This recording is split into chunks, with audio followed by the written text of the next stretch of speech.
Good afternoon, everyone. I'm Kathy Chongson. I am a Program and Development Cooperation Specialist of ISEA, and I am one of your hosts for this afternoon.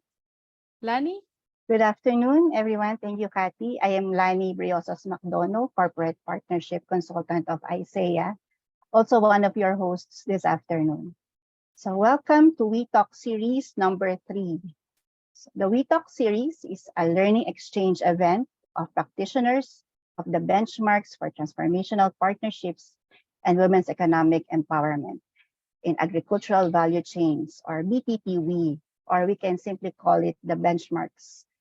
Under the We Live Food platform, or Women Empowerment, Livelihood, and Food platform, this talk series showcases the experiences and learning of 16 social enterprises, SMEs, and corporate agribusinesses using the benchmarks in improving their policies and practice on women's economic empowerment and in partnering with their women and men small-scale producers.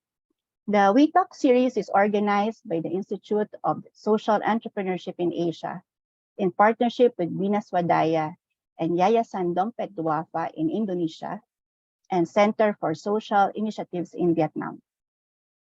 This initiative is supported by ISEA's project called We Train in AVCs, or Women's Economic Empowerment Transformational Initiatives in Agricultural Value Chains. It is a component of the GRAISEA program led by Oxfam with funding support from the Embassy of Sweden in Bangkok. GRAISEA is short for Gender Transformative and Responsive Business Investment in Southeast Asia program. Kathy? So the We Talk series, as mentioned by Lani, has been going on from July to August 2023. We had the first episode which focused on our partners in Vietnam, which was held last July 19, 2023 via Zoom, hosted by our country partner Center for Social Initiatives Promotion. The second episode was conducted in a hybrid format in July 25, 2023 with our country partner from Indonesia, Dompet Duafa and Bina Swadaya. Today, we are now on our third episode, which we will highlight our partners in the Philippines. So, but first, let me just share with you the objective of our We Talk series for this afternoon. First, we would like to appreciate the agricultural country context of Indonesia, Vietnam, and the Philippines. But for today, we will focus on the Philippines, celebrate the initiatives of our 16 SMEs in pursuing women's economic empowerment in their value chain work, share experience and learnings, insights from the piloting of the We Train in AVCs, and gather inputs from our partners in enriching the benchmark tools and modules. We thank our audience today online. We have representatives from social enterprises, SMEs, and corporate agribusinesses. We also have representatives from government and entities in ASEAN and development agencies. We also have here different stakeholders of the Livelihood platform and members of ISEA in Asia. And also the general public who are interested in gender equality and women's economic empowerment in agricultural value chains. Okay. So this is our program for today. We will start with a presentation to introduce the benchmarks and present the initial results of adopting the benchmarks by enterprises from Indonesia, Vietnam, and the Philippines. So by Dr. Marilisa Dacanay. Then we will have a panel discussion with our Philippine adopters. There will be a sharing of the results, insights, learnings, and of adopting the benchmarks by our friends from Pilipinas Shell Foundation, Ms. Maria Pamela Castro, Good Food Community, Ms. Mabi David, and the Federation of People's Sustainable Development Cooperative, or FPSDC, by Ms. Maria Hidelita Bernal.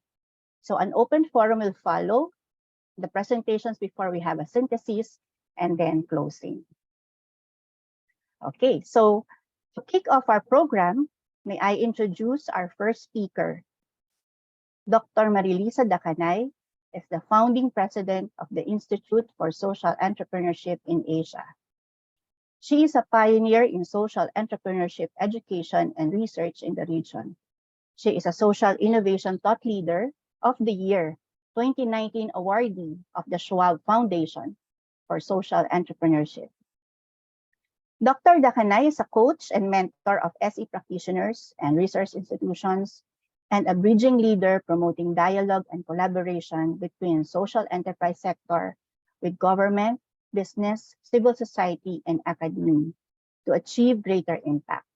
She leads the Social and Community Enterprise Constituency of the Asia-Pacific Regional CSO Engagement Mechanism. To give us an introduction on the benchmarks and the results of piloting in ASEAN in the past 3 years, friends, let us welcome Dr. Dacanay. Doc Lisa, you have the floor. Thank you very much, Lani. And hello, Kathy. Hello, everyone. I'd like to welcome everyone online for your participation in this sharing session. I'd like to share with you the slides that I prepared. So may I have the slides, please?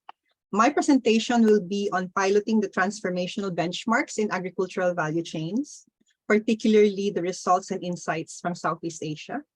And let me first start by sharing with you stories of empowerment from Southeast Asia in agricultural value chains. The first story is from the Philippines, Imelda Cervantes.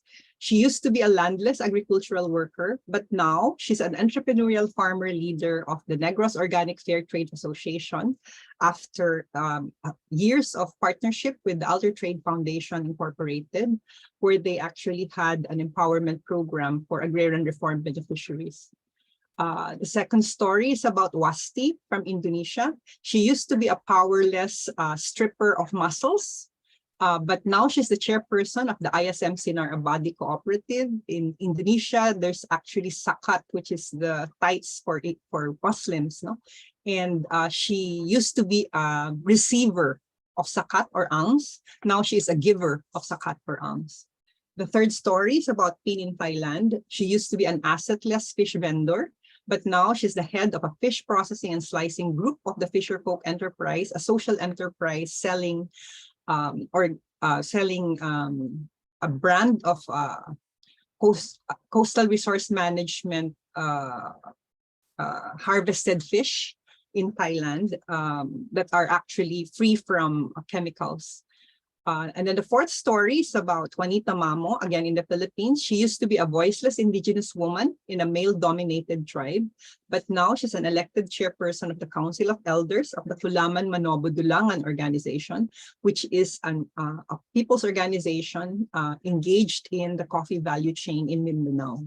So these four stories of women's empowerment are part of the results of an action research under the GRAISEA project that was introduced by Lani. GRAISEA, again, is Gender Responsive and Transformative Agricultural Investments in Southeast Asia, which we started in 2015. We studied best practices of social enterprises and inclusive businesses in agricultural value chains in ASEAN. And we basically answered the questions: how were these grassroots women, the ones I shared with you, or small producers empowered? And how can agricultural value chain interventions contribute to building a critical mass of empowered grassroots women and small producers like Imelda, Wasti, Pin, and Juanita? So we did this action research in the Philippines, Thailand, Vietnam, and Indonesia. And the most important results of that action research that were actually the factors for success for the empowerment of these women and men small-scale producers were put together in a set of aspirational standards, which we now call the benchmarks for transformational partnerships and women's economic empowerment in agricultural value chains. I know that's a mouthful, so we shall simply call them the benchmarks in this forum. Next slide, please. Now, the benchmarks are about 8 principles. These 8 principles were actually found out as the most important elements or factors for success for empowering women and men small-scale producers in agricultural value chains. The first benchmark is about appropriate technology and community-based and oriented innovations, that in order for agricultural value chains to empower women and men small-scale producers and for them to have access to value chain interventions, they need to be provided with appropriate technology, and community-based and oriented innovations need to be implemented by the SME or the corporate agribusiness or the social enterprise. The second benchmark is about more substantive share of value created are accruing to the small producers over time. No? So this means that over time, the small producers don't just become producers of raw materials, but they're able to process and even sell their finished products. Like, for example, in the coffee value chain in the Philippines, with the Philippine Coffee Alliance example, they actually became not only producers of green coffee beans, but processors and marketers of their own brands of coffee. The third principle is about food security and resilience, that any agricultural value chain intervention needs to address diversification of on-farm and also of income sources in order to build resilience as well. The fourth principle is about empowerment of small producers, and this is tied with the sixth principle of adequate transformational and transactional services delivered to small producers. We've found that in all the cases studied, that organizing the small producers into self-governing organizations that have the capability to manage themselves is actually a very important aspect of empowering women and men small-scale producers. And the way that that is done is through the delivery of transactional and transformational services. That's in combination. Transactional services are those that are assisting small producers in terms of delivering the quality, quantity, as well as the volume, the timeliness required by the market. But the transformational services are, for example, capacity building, leadership development services, organizational development services, or even trainings on gender sensitivity that assist the small producers to become partners in their own development. Another element is stewardship and sustainable consumption and production, that any agricultural value chain intervention needs to assist small producers to become stewards of the natural resource base on which their livelihoods depend, and promote sustainable consumption and production technologies. The seventh principle is about women's participation and empowerment, and this means that women's empowerment is actually a cross-cutting benchmark across all these principles. Yeah. The eighth principle is about measurable outcomes of transformation, that any transformational outcomes that are desired needs to be translated into measurable terms that impact on women and men small-scale producers, their organizations, and communities. So these eight principles were actually transformed, or we studied these eight principles and looked at how we can use them to assist corporate agribusinesses, to assist SMEs, and to assist social enterprises to actually improve their practice on how they engage women and men small-scale producers, and how they can become enablers of women's economic empowerment. And we came up with a set of scorecards. No? And the scorecards I'm showing here with you. I'm showing here the scorecards for small and medium enterprises and social enterprises. We have a similar scorecard for corporate agribusinesses. But the elements of the scorecard, when we transform them into scorecards that are useful for enterprises, for SMEs and social enterprises, the first element is about commitment to make strategic investments in developing small producers as supplier community, as partner suppliers. The second is about a commitment to develop strategic partnerships with cooperatives, associations, and other self-governing organizations of small producers and their enablers. The third is about a commitment to develop and sustain initiatives that promote women's participation and women's economic empowerment and in the supply chain and communities. And the fourth is about responsible business outcomes, accounting for, linking, and communicating measurable outcomes of its success as a responsible business to measurable outcomes of transformation among its partner small producers, their organizations, and communities. So the scorecards, which actually are a translation of the 8 principles that I showed you in the benchmarks, in the context of assisting women, assisting SMEs, social enterprises and corporate agribusinesses to evaluate their practice and to plan how they can improve their practice. We have a scorecard of 100 points with 40 points towards we and the supply chain, and the other 60 points with the other elements that are enabling factors to women's economic empowerment. Next slide, please. So this scorecard, when we use them, we actually, since they are tools for planning and also an evaluation, we actually do an overall scorecard interpretation. And when they, the SME, the social enterprise, or the corporate agribusiness has a score of 49 and below, they are a learner striver. If they get a score of 50 to 74, they're a good transformational partner. If they get a score of 75 to 87, they are a very good transformational partner. And if they get a score of 88 to 100, they're an excellent transformational partner or a best practice. Next slide, please. So also, the scorecard, as I said, has a score of 40 pertaining to women's economic empowerment, but because it's cross-cutting with the other factors, we have a total score of 60. No? So if the SME, social enterprise, or corporate agribusiness gets a score of 30 and below, they're we aware. If they get a score of 31 to 46, they're a responsive we enabler. And when they get a score of 47 to 60, they become a transformative we enabler. So this is a scorecard that we have developed. And in terms of relating this to the SDGs, no?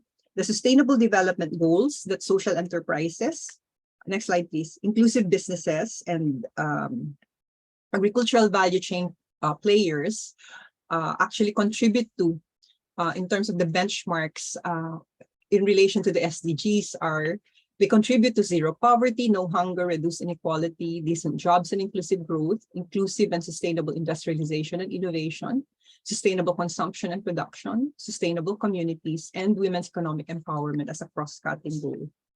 Now, let me go to the experience that we've had in terms of piloting these scorecards as planning, monitoring, evaluation tools among SMEs, social enterprises, and corporate agribusinesses. No? So maybe we can share with you how we engaged SEs, SMEs, and corporate agribusinesses to adopt the benchmarks. Next slide, please. We actually did a 6-month process with each of our partners. 3 of them, you will be hearing from them this afternoon. We first did a baseline study with them for 1 to 2 months, where we assist in studying the impact of COVID-19 on women and men small-scale producers in their supplier communities. And this also provides the inputs for recovery planning of the supplier communities of the SE, SME, or corporate agribusiness. But simultaneously, this baseline study establishes the baseline on the level of practice of the benchmarks from the perspective of the women and men small-scale producers. No? So this is done for 2 months.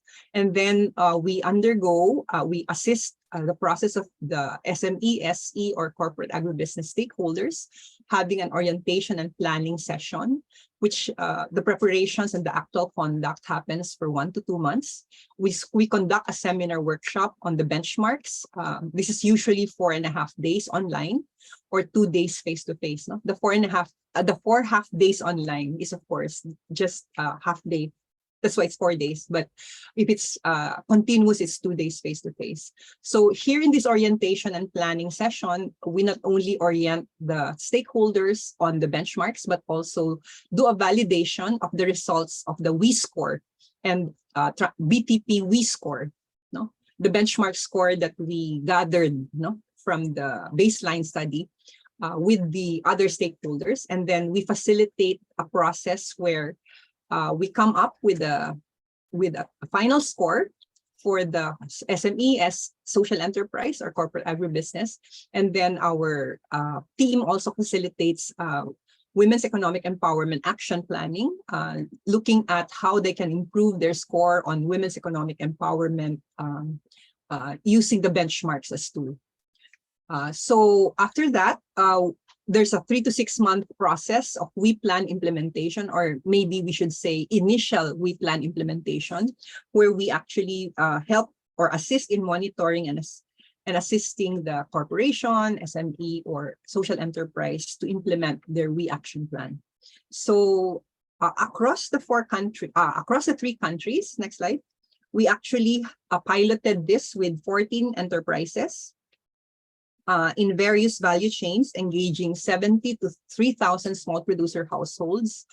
But we also piloted this not only with SMEs and social enterprises, but with 2 corporate agribusinesses. No? So I'm not going to go through the enumeration of our partners, but you will be hearing from Good Food Community, you will be hearing from Pilipinas Shell, and you'll also be hearing from FPSDC this afternoon, who are the Philippine partners who piloted the benchmarks in the Philippines.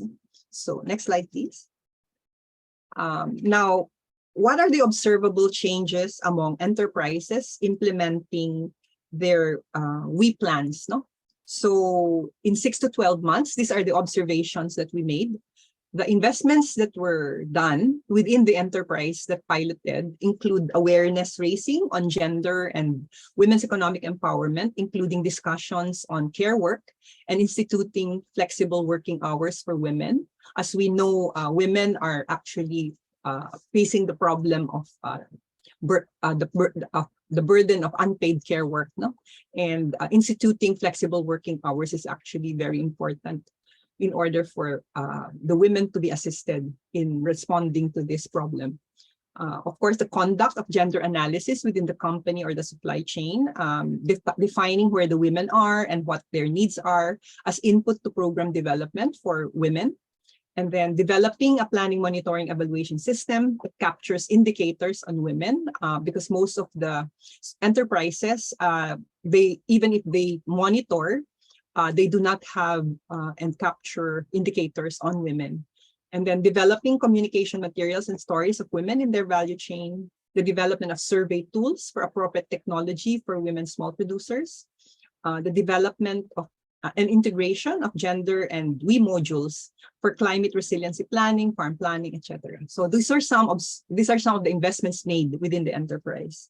And some policy and behavioral changes that happened because of these investments, next slide please, are actually include the policy and behavioral changes include increased consciousness on gender and women's economic empowerment among staff and the leadership of the enterprise. We also noted an explicit commitment of the enterprise leadership on gender and We. Gender equality and inclusion policies have been put in place, like flexi time in recognition of the role of women in unpaid care work that I mentioned earlier. A review and alignment of procurement policies, because there's a more conscious effort to actually include women in procurement, no? Because before they did not monitor whether it came from women or men. No? The enhancement of standard operating procedures towards defining policy statements and a strategy on how to engage more women in their value chain. Because most of the time, social enterprises, SMEs, as well as corporate agribusinesses engage small producers, but they're not really gender disaggregating who they are engaging. Yeah? And then acknowledging leadership of women in their value chain during Women's Month in 2022. And also, there were investments that were made and initial results among small producers that include capacity building, resulting to increased confidence of women to take part in decision-making in the farm, household, and future endeavors of the family. Investment towards acquiring standard certification of products. For example, in Indonesia, they actually invested in halal because that was what they saw was that was what was articulated by the small producers as an important investment. And then the conduct of a survey on appropriate technology and the provision of simple appropriate technology to support women in their value chain. An example of this is provision of carts, for example, to help women carry the heavy load of the produce, no? In Indonesia. And then the setting up of climate resilience funds to finance the needs of farmers, especially women, to address impacts of climate change. I think Good Food will be sharing some of this with you. where they actually raise funds for rain shelters and typhoon barriers. And then partnership building with government and other stakeholders to support climate resilience programs and other transformational services needed by the small producers. A point is important because usually the enterprise is not actually in a position to finance all the plans that are needed in order to implement their WE plans. Okay, let me now go to other investments made and initial results among the small producers. So we noted increased awareness and appreciation of unpaid care work and care work as part of the teamwork philosophy among women suppliers. And then there was also the conduct of farm development planning involving women that resulted to a common understanding on ordering choices and purchase guarantees, as well as an appreciation of diversification of farm produce and marketability of products. In the case of Vietnam, even the interventions included the inclusion of women and men in contracts, so that it was not just the men who were actually involved in the contract, but they started to require that women and men would be involved in the contract. Next slide, please. Now, let me share with you, I think this is the second to the last slide, some of the insights from piloting the benchmarks in the 3 countries. I think would like to share with you this last 2 slides. First is the importance of the commitment of the enterprise leadership. Without the commitment of the enterprise leadership, the implementation or even the orientation process and planning process would not have been possible. We also noted that the best results were achieved when the enterprise reviewed their policies and put in place policy enhancements and a strategy on how to consciously engage women in their value chain as a whole, and not just look at separate interventions. And then third, capacity building of staff and the enterprise team on women's economic empowerment issues is a prerequisite actually to effectively cascading such among partner suppliers and communities, so that before partner suppliers and communities can be effectively oriented and enabled on the staff and enterprise team that engage the partner suppliers and communities need to be oriented, and their capacity needs to be built first. The third, another insight is the partnership commitment of social enterprises, SMEs, and corporate agribusinesses need to be translated into actual and adequate investments to enable small producers to become effective partner suppliers, delivering the needed quality, quantity, and timeliness of the produce required by the enterprise, meaning to say, the importance that the responsibility for ensuring that the small producers are able to produce the quality, the quantity, and timeliness of the produce is actually a co-equal responsibility of the small producers and the enterprises. Yeah? And then other insights include, next slide, that's the last slide, I think, is the importance of establishing partnerships with government, civil society organizations, academia, and other players to access resources for ensuring the delivery of WE interventions and other transformational services. As I said before, many of the WE plans are actually are plans that cannot be implemented with the resources of the enterprise alone, or sometimes the WE plans that need to be implemented are not within the mandate, for example, of a corporation. So they have to approach a partner to implement that. And this includes childcare services, leadership development, and the like. Or even addressing, for example, land tenure issues, which sometimes corporate organizations will not want to tackle because it's too political, but maybe the local government unit or even a non-government organization that has an expertise on that can assist actually their partner suppliers to address these issues. Another is, the last is that WE interventions that were actually implemented needed to take into consideration ongoing recovery initiatives of the enterprises. That was one of the things that actually affected the implementation of this project, because we had COVID-19. It actually translated to the enterprises having to deal with the impacts of the impacts of COVID-19 on their enterprises, but at the same time, this process that we introduced helped them to better incorporate the recovery of their women and men small scale producers in their recovery initiatives, and at the same time in the planning process. Therefore, these were they had to be paced, no? So this affected the pace and the timing of the interventions. So these are some of the insights from piloting the benchmarks in the 3 countries. I hope I was able to share with you some of the most salient points that will be further elaborated by our 3 panelists from the social enterprises and the corporate agribusinesses who will be speaking after me. Thank you very much. Lani, back to you. Okay. Thank you, Doc Lisa. So thank you for sharing how the benchmarks was conceptualized and are used for planning, monitoring, and evaluating the practices of our partner SMEs, social enterprises, and corporate agribusinesses. So we are actually now slowly seeing the results now of implementing the benchmarks. Meron question for you before we go to the next session. Sure. The question is, I think our participants want to know this now. What is the next step in the promotion of the benchmark and the guidelines for transformational partnerships and we? What is the next step in relation to? For promoting the benchmarks. Yes, is this in relation to the enterprises or is it in relation to? In relation to the project, to ISEA. Okay. So, what is the next step for ISEA? I think we have piloted the benchmarks, no? And we have seen how useful it is, given the insights that I've shared with you. So our next step is to actually promote this in a big way so that we can change the landscape of agricultural value chains in the Philippines and in ASEAN, right?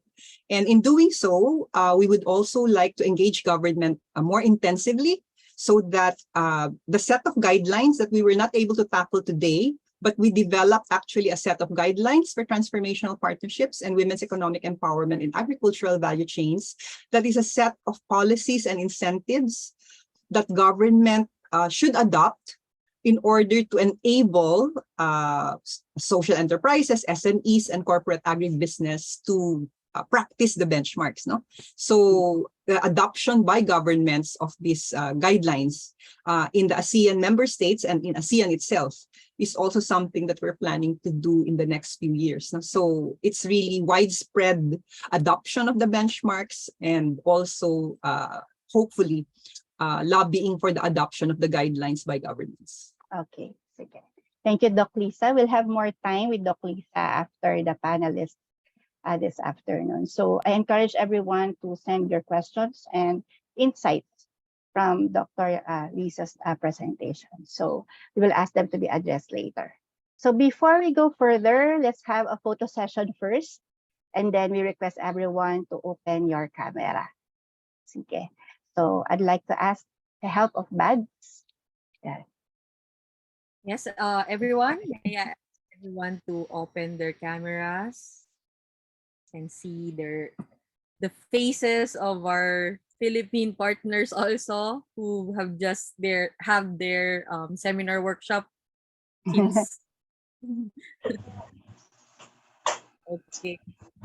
So we have pages. While waiting for others, let's proceed to the first page. Smile, everyone. 1, 2, 3. Next page. 1, 1,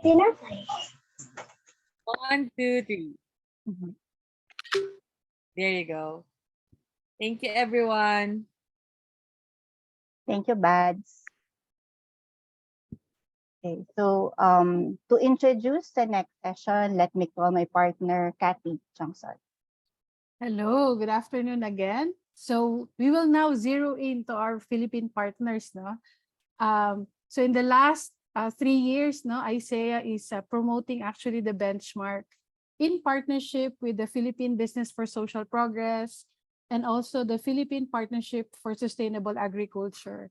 And from among the many enterprises and corporate agribusinesses that we talked to, we were able to gather 6 who are brave enough to pilot the scorecard. So we have the Human Nature or Gandang Kalikasan, who is into citronella value chain. We have Good Food Community into organic vegetable value chain. We also have GlowCorp, Global Organic and Wellness Corporation or GlowCorp. Nandito si Bernie today, into organic rice and muscovado sugar. We also have the Federation of People's Sustainable Development Cooperatives or FPSDC. So nasa organic rice din sila. And then we also have 2 corporate agribusinesses partners. We have Pilmico Foods Corporation. We studied the corn value chain. And then Pilipinas Shell Foundation Incorporated, who is supporting coconut value chain, coconut vegetables and food products value chain. No? And then for today, we have 3 speakers that we will be they will be sharing their stories with us. So the first speaker is from Pilipinas Shell Foundation. So we have here Ms. Maria Pamela Castro, Senior Program Manager for Livelihood, Food Security and Nutrition of the Pilipinas Shell Foundation.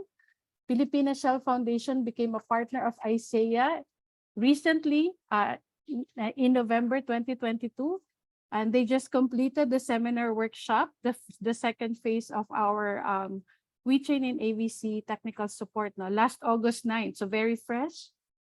Maria Pamela Castro manages Pilipinas Shell Foundation's program on nutrition composed of mother and child care component, food security and livelihood, water access, sanitation and hygiene. She is in charge of the 3 Shell training farms that support all sustainable agricultural training interventions across all PSFI sites and research and development, in partnership with government organizations, NGO, and other private organizations. PSFI is the social arm of Shell companies in the Philippines that aspires to spearhead fit-for-purpose projects that responds to not only to the needs of Shell work sites and host communities, but to the rest of the country. So Pam, take it away. Yes, good afternoon, everyone. Thank you very much, ISEA, for this opportunity for us to present and be part of the BTP in agribusiness value chains program of again of ISEA. So I'd like to share with you our experience while doing this project, this somehow action research and benchmarking done by ISEA in some of our agribusiness value chains for the program that we implement in 2 major sites. One is in Camarines Sur and one in Quezon. So next slide, please. Thank you. So the scope of my presentation will center on three major areas. Number 1 is the PSFI's BTP areas and projects. Second is we'd like to share with you the scorecard results of how we did as far as our involvement in women empowerment. And 3, what are our insights and ways forward regarding what we learned about these benchmarks and scorecards. So let me somehow guide you through the PSFI's BTP projects and areas. So there are 2 areas that were studied, and this is composed of 4 organizations, as I mentioned. The first 2 listed here is for our Project Coconut, which is composed of farmers doing coconut farming and doing and producing products out of coconut byproducts. And then the second are 2 organizations that are our primary recipients or primary organizations that we help in our Roots to Shoots program, which is primarily our nutrition program. So as you can see here, we have the stats of how many members they are composed of.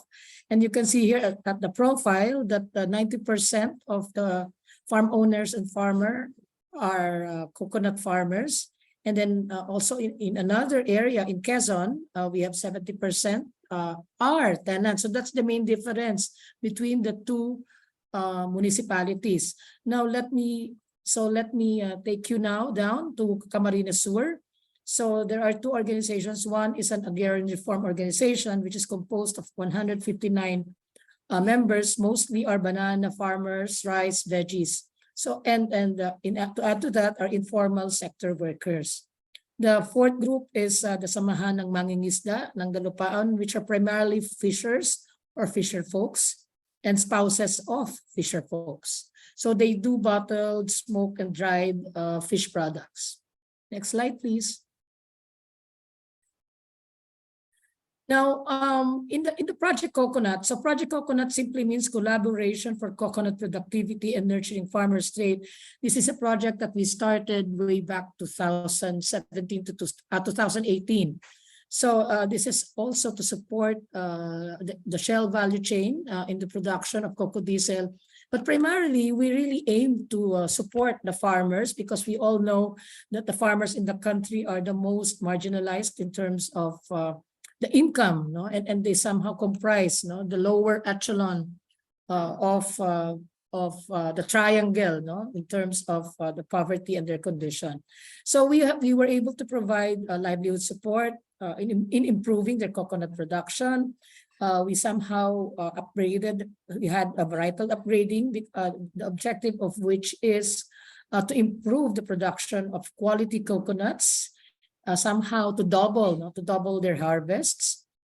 Second, we did organizational development because we believe that by grouping them and empowering them to manage their projects, they have access to services and at the same time learn of their individual commitments for the program. And third, we provided them alternative livelihood, specifically on farming systems.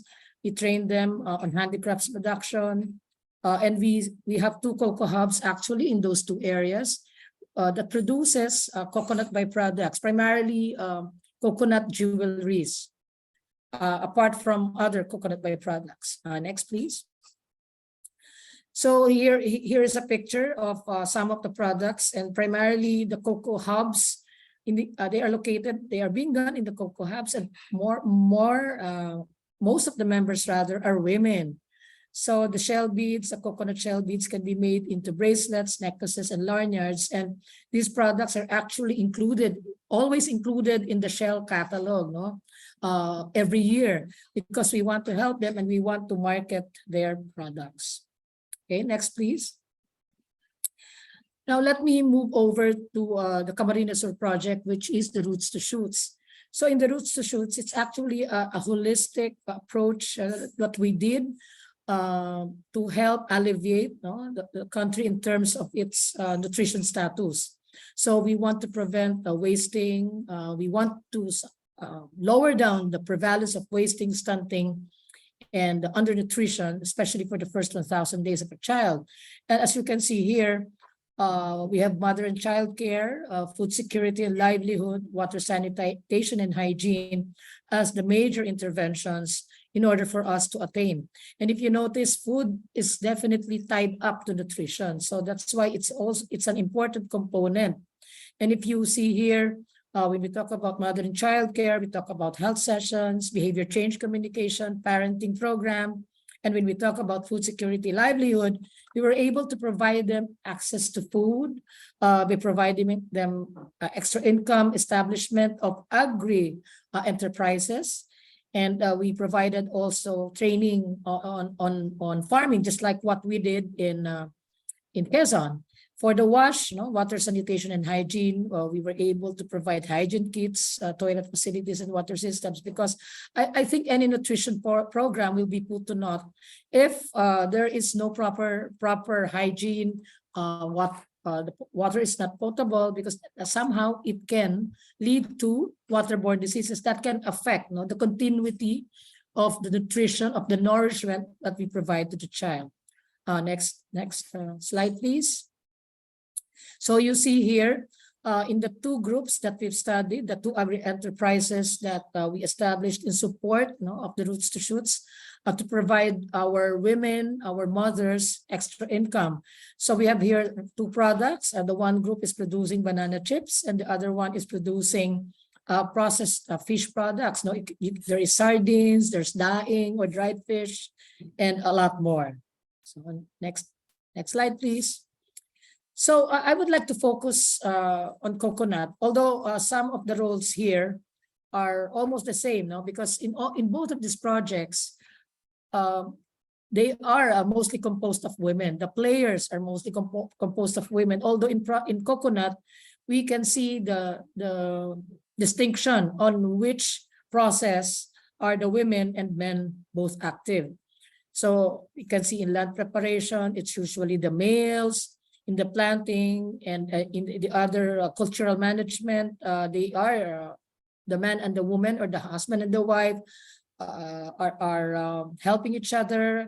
The harvesting, we see also the males, and in the collecting, which I always see, especially in coconuts, we have the women helping the men or the husbands. And then with the hauling, simply because probably this is a more burdensome activity. You have to ride a horse and somehow put on many coconuts and baskets that's being carried by the horse. So this is primarily done by the males. So we have the primary processing here, the dehusking, the splitting, the drying, the removing of coconut meat, and the hauling and transport. So you can see here the roles that each men and women play in the processes of doing the coconut byproducts, and of course the copra that's being sold to a company partner who then converts the copra, process the copra, and turn it into cocomethyl ester, which is a primary component of the biodiesel which Shell produces. Okay, so that is how it goes. So next slide, please.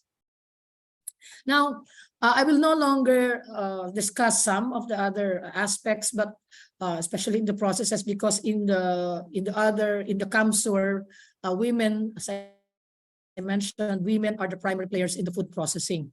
So let me now mention to you the scorecard results. So when ISEA went to the area and presented to us the results, so there were several findings, because after meeting with our community members, with our farmers, and I was actually with them, when they're doing this, there were several observations during that time, and I'll mention some in here. So next slide, please.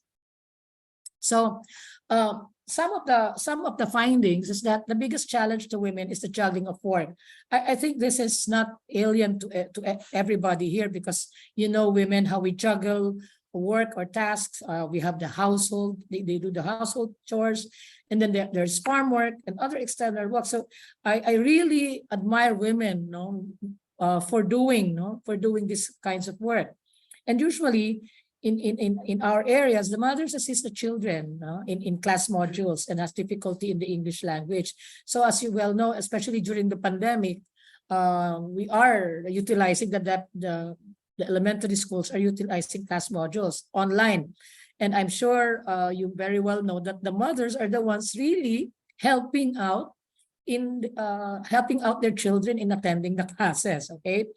And thirdly, women are the one managing the household finances. I think that's a common knowledge, which is what we observed also in those areas.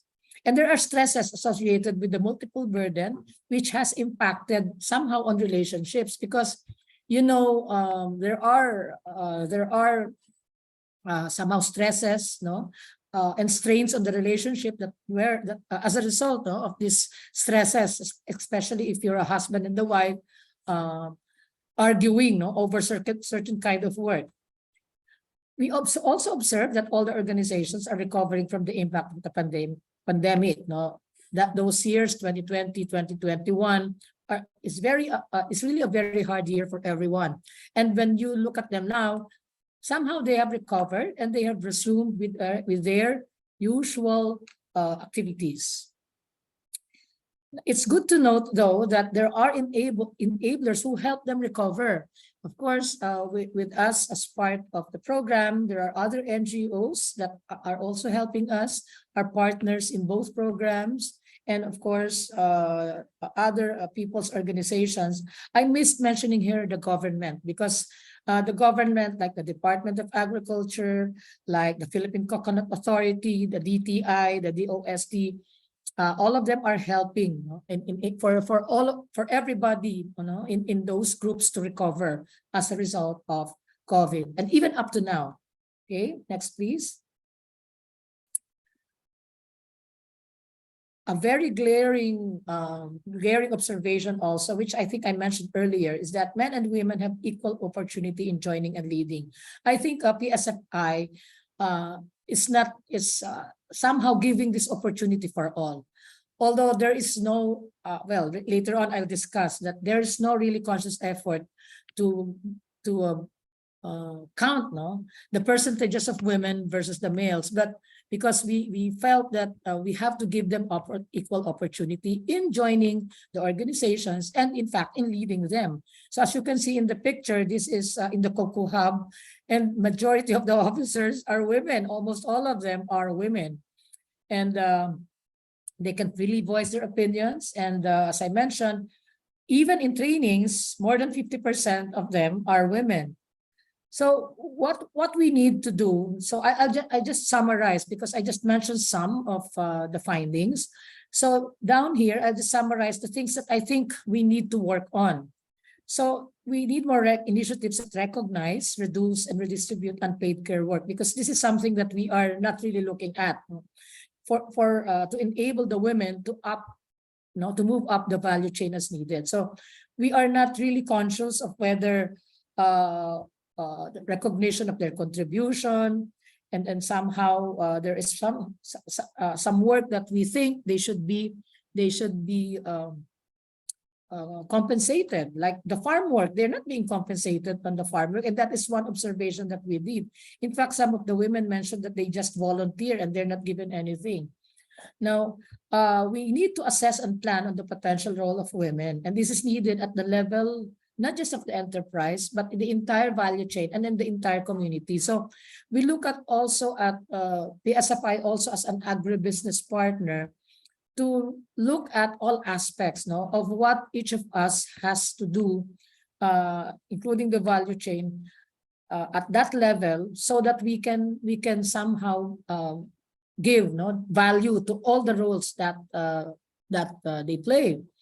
And that currently, well, we must admit that there are currently no metrics to measure the participation of women. As I mentioned, we just welcome everybody. We provided all this assistance to the household. We provided them with all the opportunities, but we never disaggregate how many are males, how many are females, and even the kind of income that they contribute, the women contribute to the family. So we never count that. So up to now, we have no metrics to measure the participation of women. And this is something that we discovered. There is still no affirmation to achieve affirmative action to achieve we. There is still, of course, as I mentioned earlier, the unpaid care work, gender-based violence, women role models. So these are three items that I think we need to assess, and probably in the long run, we need to take action on. Okay, next slide, please. Now, this is the PSFI scorecard. I just listed here the key results area. I'm sure all of you are familiar with the key results area in the scorecards that we are all subjected to, where we were assessed by ISEA. So there are two major results. Number one, well, based on the score, we are a good transformational partner. So that's our overall score. But beneath that, we are still a learner striver. I think what affected it is the last two, key results area. Some of the items that I mentioned in the previous slide wherein we still need to pay attention to. So our we score actually is belongs to the learner striver category. So if we are still a learner strive in the learner striver category, our goal now is to be we aware, to become we aware to becoming a responsive we enabler. So either of the two, but I'm sure one very glaring results of the exercise that we did, we upped from 21 points in the we score. We have targeted by targeting on by assessing ourselves and looking at what we can potentially do for the future in our enterprise projects in the community. There is the 21 points become 47. So that is, we were happy with that. So I think it's from we aware to responsive we enabler. And right now we are targeting this because it is also a test on how committed we are to this cause. So next slide, please. Okay, so because of the things, because of the results of the scorecards, what are now our ways forward and what are our insights? Okay. So what are our plans? So, well, we have to complete our gender map across all programs, because by completing it, only will we know the factors that affect the interplay along each other, the composition, the men, women, how much we have impacted or in a community. So that is very important, the gender mapping across all our programs. Because we look at BTP we in AVCs as not just applicable for agri-value chains. We thought that it's also applicable to non-agri-value chains. So that's how we put premium on this intervention, on this program. Second, what we plan as a result is we plan to create a technical working group that will lead, plan, and incorporate the mainstreaming of we into all our programs. So I think Dr. Lisa Dacanay and the group of ISEA is very happy with this, would be very happy with this. And we too are excited to do it with you and with everybody. And then third, incorporate in strategic and annual plans. So it's very timely that come the third to fourth quarter of this year, we are on it's our planning. And it's also timely that we are in the midst of looking at our strategic plans, our 5-year strategic plan.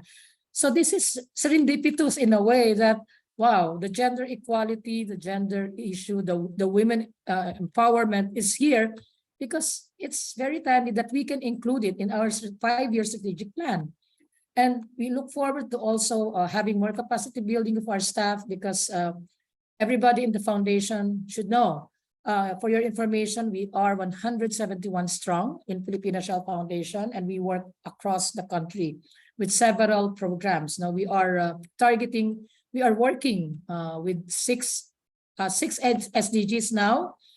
Then definitely this is one SDG that we can add, the 5th SDG, which is gender equality. And because of that, we have to focus in improving the benchmarks. We have to look at we sensitive M&E plan, because right now everything is all about metrics. Everything is all about quantitative and qualitative results, outcomes, and impacts. But what a good way if we can incorporate we sensitive monitoring and evaluation indicators, right, for the we program, on how we can incorporate it in all of our programs.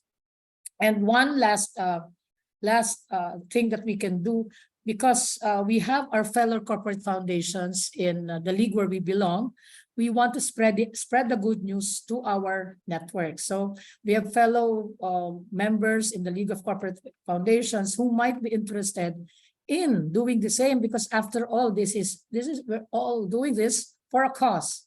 We're all doing this to recognize the contribution of women and somehow to put up with SDG number 5, because there is, I think, a very rare or seldom can we see corporate foundations doing this, and we're proud to be part of it right now. Next slide, please. I think this is my last slide. Now, and because of that, what are my insights? General insights in everything that happened, no, to PSFI and our involvement in this program. We can now enhance our scorecard gaps, because from 21, we became 47 or 46, I think, and that gap is something that can make the difference. No, it will help improve and expand our effort towards building a critical mass of empowered small women producers. So we'd like to look into it. And second, we want to invest in more women initiatives for more impact. Apart from the things that we've been doing right now, I think what would matter is that, hey, yeah, I think this is something that we have been forgetting. So why not really do gender sensitive or women sensitive technologies, looking into, again, the pay gaps, right? Unpaid care work, violence, no? And all of those things. So we can look into it and somehow know the impact, overall impact in what the company or what the foundation has been doing. Business inclusivity and more value creation, because when we include everybody, it will create more value for everybody. So I think that's just logical to mention.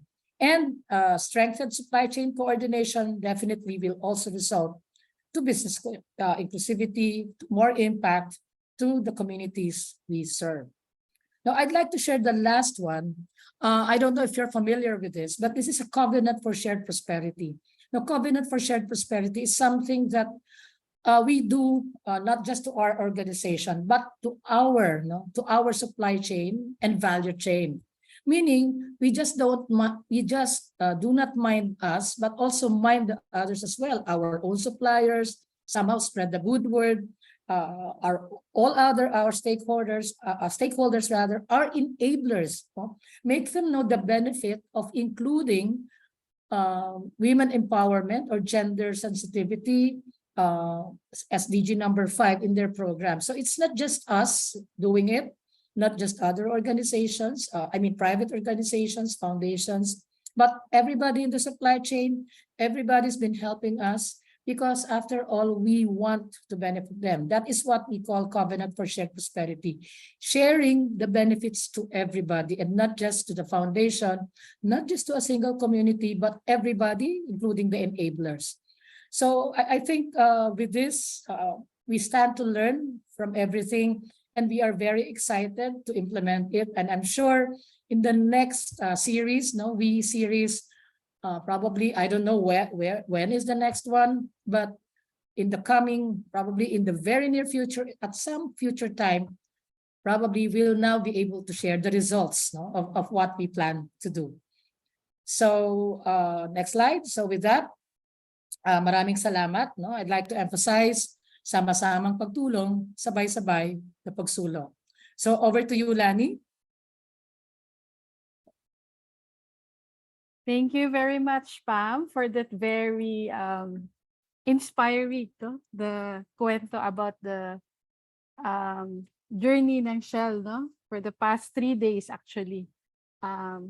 So, Pam, we have some questions on the floor. I know that you're excited on how you will move forward from where you are now to being we responsive enabler. And yung isang question is about, are you anticipating any challenges in the future in the implementation of your reaction plan? And what could be some of the support that you would require to help you with your implementation? Yeah, I think in any organization, there's always a challenge that always befall us. Number one, while everybody may think of us as Shell, we still have budget problems. But again, the key here is focus. We want to focus this time. We want to prioritize. And in fact, I was just talking to our director earlier, and he mentioned that, yeah, we must focus, and we must prioritize, because this is a new thing, and this is something that we are excited. I think that sentiment, that those slides are also shared with us when he attended our our last day of the workshop. Another challenge, probably, of course, apart from the finances, is of course the community themselves. No, and well, even if it's not a we project, somehow there are political things that happen, other relationships, organizational, but those are things wherein we can somehow institute mitigating measures, because we are always ready, whenever we go to a community, we should always list that as a risk. So again, financing, other factors that can affect us. And I think the pacing, because this is not the pacing. While this is a priority, we are also attending to 6 other SDGs, and although I thought that gender cuts across every SDG. So I think we have to get the buy-in also, of management. That is the first thing that we'll do. Our board members. This is something new, and in our next board meeting, this is something that we would like to tell a story, a possible story of success, for PSFI, in the coming years. Yes, Kathy, over to you. Kathy, you're muted. Yeah. Sorry. Another question, Pam, before I let you go. Do you have any reflection or suggestion or feedback in terms of refinement of the scorecard, or even how the benchmarking was conducted with PSFI as a corporate partner of ISEA? Yeah, we learned a lot of things, Kathy, in the workshop. And in fact, after the workshop, some of those members attending, Mom, they mentioned to me, oh, it looks complicated, but it is a very noble cause. So I think what we need to look in deeply, because the scorecards are scorecards, and somehow they are themselves benchmarks. So those benchmarks, we plan to incorporate it in our own monitoring and evaluation plan, because it's important, like a benchmark on the 30% of the women contributing, 30% of the income are contributed by women. So that is not something that we do not do before. We are not really consciously observing that. So probably by including them, in fact, all the gender sensitive indicators, or indicators, we plan to include them in our plan, because but of course some indicators might take some time, especially that on gender violence, because those are new to us. Well, not in terms of concept, but in terms of implementation on the ground. Some of them are very new, but we strive to look at it based on your recommendation of probably just a referral and looking into it. I mean, a simple act, a simple act of being able to care, is, I think empathy is the key to everything, and just putting a sensitive monitoring and evaluation plan is the answer. Apart, of course, from the implementation. Yes. Thank you very much, Pam. Maybe I may call on Lani for the next presentation. So thank you very much, Pam and Kathy. Actually, the experience working with Pilipinas Shell, were very, it was also a learning experience to ISEA as well, being one of 2 pilots from the corporate agribusiness. And we are elated also to sa commitment ng foundation to mainstream not only in the agri value chains of PSFI, but also the non-agri value chains, and also maybe beyond the livelihood and component. Because we are also thinking of maybe using it for other thematic areas that Shell is working on in the future. So we hope to reach more corporations also through that benchmark. So, okay. So I'd like to introduce now our next speaker. So our next speaker is one also of the early adopters of the benchmark. It is the Good Food Community. So GFC have been a partner of ISEA since 2021. And then I am excited to hear their story, and how they are implementing their work on women's economic empowerment in the context of vegetable value chains and their program called Pamayanihan. So let me introduce our speaker. She is Ms. Mabi David, the Advocacy and Partnership Lead of GFC. Ms. David is trained in plant-based cuisine, which strengthened her interest in sustainable food systems and health-supportive cooking and fermentation. She is part of the Food Today, Food Tomorrow, which grows agro-biodiverse gardens in low-income communities, where she teaches healthy and appropriate plant-based cooking using the harvest of urban growers. She is a published writer and editor, a food activist, and a campaigner against GMOs and golden rice. So friends, let us all welcome Ms. Mabi David. Thanks, Lani, for the introduction. Can you hear me? Yes. Sounds good? Okay. Yeah, Sige. sounds good. So, thanks again to ISEA, Oxfam, and the Embassy of Sweden in Bangkok. Dompet Duaka, Sisip. I don't know if I neglected other organizations, but it's been such a privilege as being one of the early adapters of BTP, the GRAISEA project. And we're happy to share with you our experience of this very transformative journey, no, of embedding the WE agenda in our small organization. So next slide, please. We are Good Food Community. We are a micro-social enterprise practicing a solidarity economic model called community-supported agriculture, which we adapted to local conditions and call it Pamayanihan. We work with around 60 partner farmer suppliers across Luzon who grow upland and lowland organic produce for the needs of around 80 to 90 CSA subscribers in Metro Manila, several B2B customers, and a weekly relief kitchen in low-income communities that you mentioned, no, that was organized during the pandemic. So next slide shows in greater detail what this solidarity model looks like, and which is our value chain. So ours an example of a, so next slide, please. Ours is an example of a short value chain. Sorry, go back to the procedure, that one. Okay. So it's CSA or Pamayanihan. It connects rural smallholder farmers with urban consumers, no, to share in the risks, rewards, and responsibilities of food production. No? Kasi historically, it's the farmers bearing really much of the burden. No? So the model allows for a shared risk, rewards, and responsibility. Good Foods operations cover planning, production, marketing, consolidation, repacking, and distribution to households and restaurants in Metro Manila. It works with the eaters, no, on the left side, agreeing to pay advance payments, no, so that Good Food is able to plan for regular organic purchase commitments with the farmers based on agreed fair prices. No, it's a very participatory dialogue on the pricing, and of course targeting what we call sulit volumes, with the farmers. No, it's parang sulit yung effort nila, no.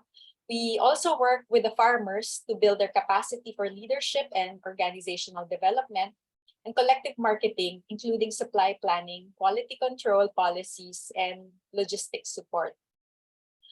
So with CSA, the consumers are provided access to fresh, high-quality organic food, while smallholder farmers are able to secure a stable market for their harvest, bringing both consumer and producer, hopefully into a mutually empowering relationship. So next slide, please. So briefly, this covers what we undertook for the pilot project, after the action research and the training on BTP. And the pilot project focused on the members of the Chico River Organic Producers Organization in Bauco. It's a remote area in the mountain province that became quite isolated during the pandemic. The GRAISEA project gave us a much needed check-in with the farmers at a time of great anxiety for everyone. Not only did the project offer the resources to make meaningful contact with our partners and the team members, the Women's Economic Empowerment Agenda served as a lens and a language by which we could do so. So next slide, please. CROPO is an all-women farmers organization with 26 members, 3 of whom are senior citizens, and they belong to the Dacanay IP community. Next slide. So the women undertake all stages in the farming activity, and they devote an estimated total of 2 hectares to organic fruits and vegetable production. Good food sources, around 36% of our fruit and vegetable requirements from them back in 2022. And then it grew to 42%, in 2020, in the first half of 2022. Is it possible to move the slide to slide 6? So those are our farmers, Yeah, okay. So let me talk about the results, the initial results of the pilot project. It's important, before doing so, it's important to emphasize that the pandemic, as Ma'am Lisa shared earlier, was a dominating feature of the GRAISEA project, especially so for GFC and CROPO's experience of BTPV. So it's impossible to isolate the effects of the interventions from the overriding nature of this recent catastrophe. So the perceived benefits and outcomes are largely influenced by the overall sense of their lives before, during, and after the pandemic. One of the key results, most important results for us, is, as I mentioned, the project provided us with a critical lens into our own implicit biases and a chance to institutionalize the values and principles on which policies and programs could and should be shaped moving forward. What do I mean by that? The Women's Economic Empowerment Agenda, the Gender and Development Lens, it was sorry, can you go back? Ayan, there, ayan. So we was taken for granted by good food, for a number of reasons, I'm ashamed to say, but because our producers were mostly women, we have long known that the model, and this was reaffirmed by the action research, was especially favored by women farmers and supported their role because it supported their role in the household, as it brought food and nutrition security, and because of the purchase commitments, a stable income for them. The leadership positions in both CROPO and Good Food were also mostly held by women. So the workshops, the BTPV and AVCs, the benchmarks, and the GRAISEA project gave both Good Food and CROPO a new awareness of the invisible care work that women carry disproportionately, and which was most acutely felt, or more acutely felt, during the pandemic. And it made us more sensitive to the different roles that members play at home. So we strove to make the workspace a safe space to discuss the care work that happens outside of the organization, for which they are also held responsible and for which they need support. So we adapted the flexible working hours. There was a constant dialogue about the care work that team members need, so that we installed redundancies, and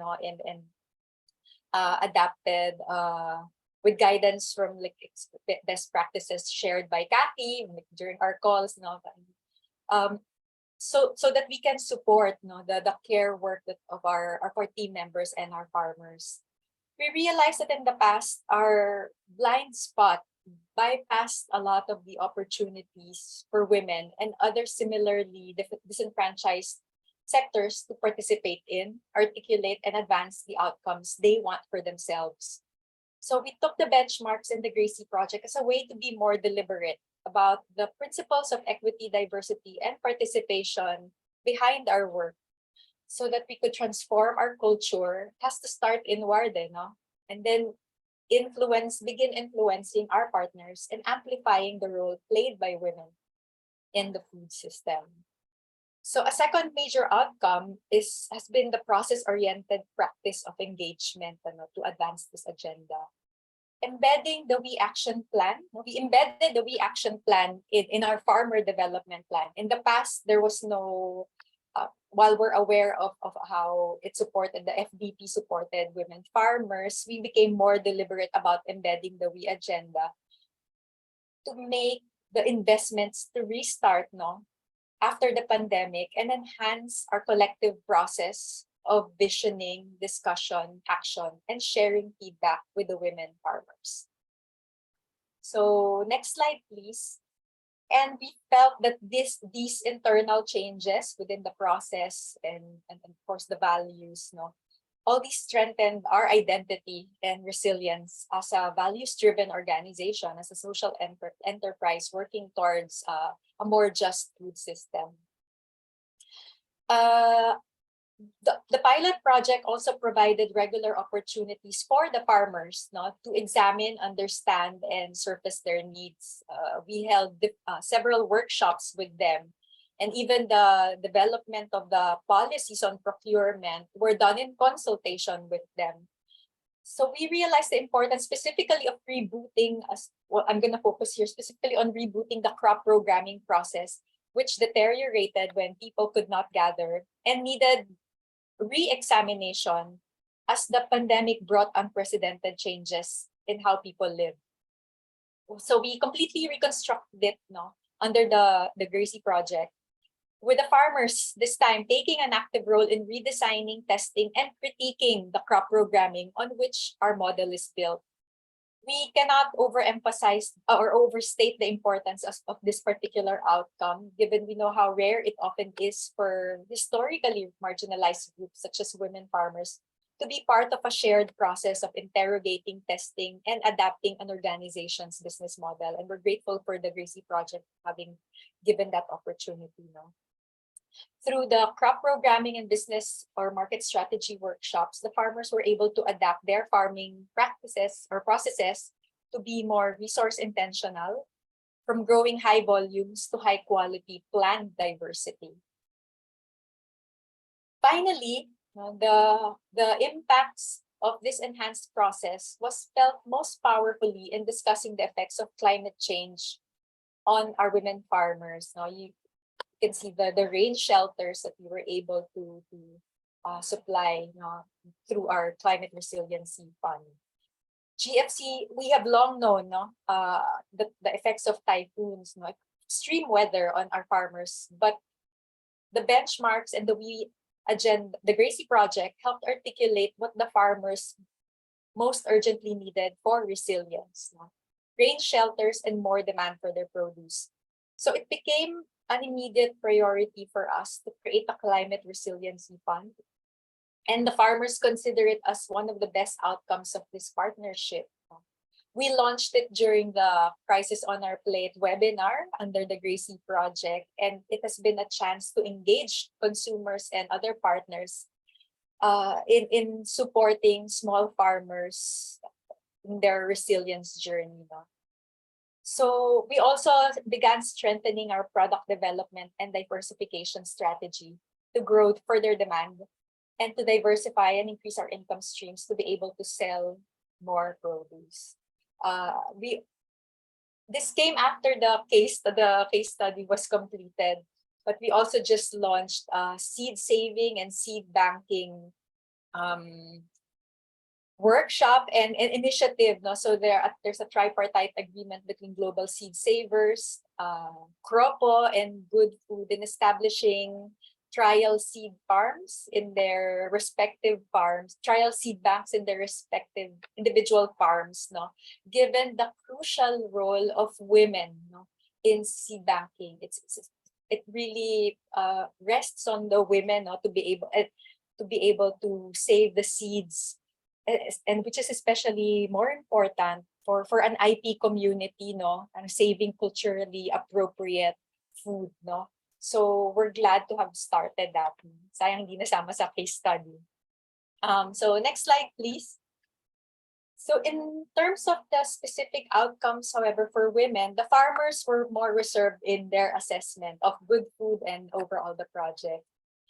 Sige, Kathy, sama natin. The project brought their many unpaid roles. They shared with us that it brought their many unpaid roles to their awareness, their relationships with their husbands or partners, and the time they needed for themselves. They actually raised the need for succeeding workshops that included their spouses. But this awareness has yet to be translated from their personal spheres of action to a collective policy or particular action commitment from PROPO. A second item is that for the farmers, of course, we could be best actualized if their organic farms and organization grew and the orders increased. According to them, the model is helpful for women farmers, but because Good Foods business has not grown after the pandemic, as consumption habits shifted, household spending shrunk, and there's more intense competition, they were a little bit more reserved in the assessment, no? To be more sustainable and to be able to build their resilience in the climate emergency, they needed financial investment. To reduce the burdens of income generation and care work, they needed more business from Good Food. And PROPO, while the membership did not shrink since the action research started to now, it has not grown. They're hesitant to invite new members in general because the orders are not increasing. In terms of women's leadership, however, we're happy to share that two members of PROPO are now part of the inspection committee of the municipal-wide TGS Bangkok. No? But despite the multiple interventions and investments in the knowledge building and the processes, we remain the only regular partner of PROPO, and their marketing capacity and partners have diminished after the pandemic. So the farmers have shared with us that their lives were actually better before the pandemic because the cost of goods were lower then. As we all know, the sale of vegetables were higher, and it was easier for them to move around. So, and with the heavier, the extreme weather now, while Bauco Monamon is about an hour and a half's drive to Sagada. The landslides there happens more frequently, so sometimes they would be cut off for days from the market. So it was easier then to move around and to reach out, to be able to foster new marketing partnerships. They honestly felt their lives became more difficult post-pandemic because the market had not recovered to what it had once been, and it was one they recognized and were used to supplying. So right now, Good Food is making sure to adapt to the needs of the market as quickly as it can. But yeah, eventually we hope to see the results of this pivot. So next slide, please. In terms of our lessons, our reflections on the entire process, the overall support offered by the GRAISEA project encouraged Good Food to really lean into partnerships. For instance, the community-based processes such as crop programming and the climate resiliency planning required a lot of attention and regularity to build momentum. The language barrier was always a challenge for us, but interactions under the GRAISEA project yielded such rich and meaningful insights through the partnerships with our local consultants that we realized the potential of shared meaning, or the greater potential for establishing shared meaning. We saw how much of the farmers' ways of interacting and thinking were shaped by being indigenous. And the local consultant himself, being Dacanay, and having come from Bauco as well, could properly contextualize the questions and suggestions that GFC that we were offering in a way that felt relevant for the farmers. And conversely, he could translate the farmers' concerns and intentions more faithfully. The other local consultant was a gender expert who collaborated on the design of the We workshop and facilitated the discussion. And we felt it was also fruitful because it was necessary that someone who understood the Dacanay culture deeply would be the one to raise such a sensitive topic, no, for discussion. So under the GRAISEA project, we realized the value of partnerships as a way forward. Seeking, building, and growing partnerships in the geographic area and the other areas of expertise became a new strategy to approach intractable problems for good food. However, we recognize still the complexity of the issues at hand and the intersections between economic and social aims.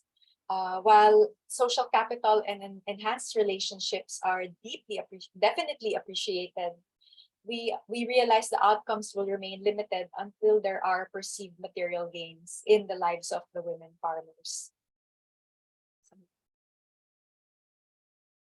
Finally, so last slide. The process of understanding the benchmarks, assessing ourselves, proposing and implementing interventions really was deeply transformative for good food. GRAISEA allowed GFC to engage with the producers at a time of great difficulty and was crucial in further strengthening the social relational capital, which is a very important resource for a micro enterprise to supplement its limited resources. The relationships and the process created a new foundation of trust and understanding between the farmers and good food. And while we feel that the costs of implementing the program are considerable, given the size of the organization, and it's highly unlikely that GFC could make the investment on our own without the support of ISEA and the funders. The overall arc throughout the 3 years, from action research to assessment, intervention, to the case study, to all these learning sessions, the consultation, the support given by ISEA, allowed us for a holistic experience of organizational change and a deeper integration of gender and development values and agenda into the model. We really feel that it illustrates how projects like the benchmarks in reconfiguring and including historically marginalized actors in a shared process can effectively mobilize networks and resources towards meaningful and sustainable change. So we're very happy to have been part of this pilot project, and we look forward to the next iterations, when we apply this or implement this with our CAPAS partners. So thank you very much to ISEA and all the funders and to everyone in this conversation. So maraming salamat po. Okay. So maraming salamat, Miss Mabi. Nabusog kami sa iyong kwento at saka sa inspiring photos. So order tayo sa GFC, di ba? So for those interested for a weekly subscription of seasonal organic produce from GFC, meron po silang Gulay Farm Stand, yung kanilang virtual store. So just visit, ayan, Miss Mabi ha, www.goodfoodcommunity.com. Thanks so much, Lani. So Miss Mabi will stay for your questions sa ating open forum. So please reserve your questions later. Pero please i-type nyo na para hindi makalimutan. So let's go to our next speaker. Okay? Sige. I'll call on Cathy pala to introduce our next speaker. Salamat. Okay. Thank you, Miss Mabi. Salamat, Bobby, sa kwento. Our next speaker is from Federation of People Sustainable Development Cooperatives. Siya ay si Miss Maria Hidelita Bernal. Siya ang COO, Chief Operating Officer of the FPSDC. FPSDC became a partner of ISEA within the GRAISEA project in February 2023, so very new also. FPSDC is a secondary cooperative focused on empowering the marginalized sector through the promotion of its 4P Peace program, Advocacy, People, Planet, Prosperity, and Peace. Ms. Heidi is a certified public accountant. She has been with the Federation since 2004. And prior to FPSDC, she worked as a project accountant for Consuelo Foundation, a financial analyst for Kalahi Seeds project of the Department of Social Welfare and Development, Region 4A, among others. So, Ms. Heidi, take it away.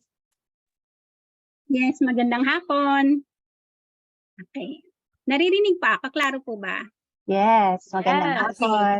Magandang hapon, Heidi. Magandang hapon. Please allow me to turn off my cam due to my intermittent signal.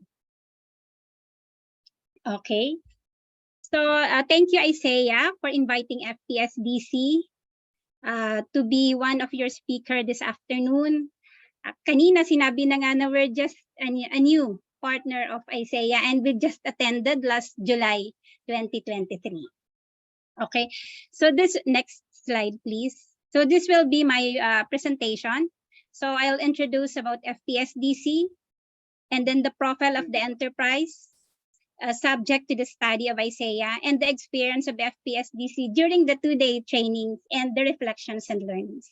Next slide, please.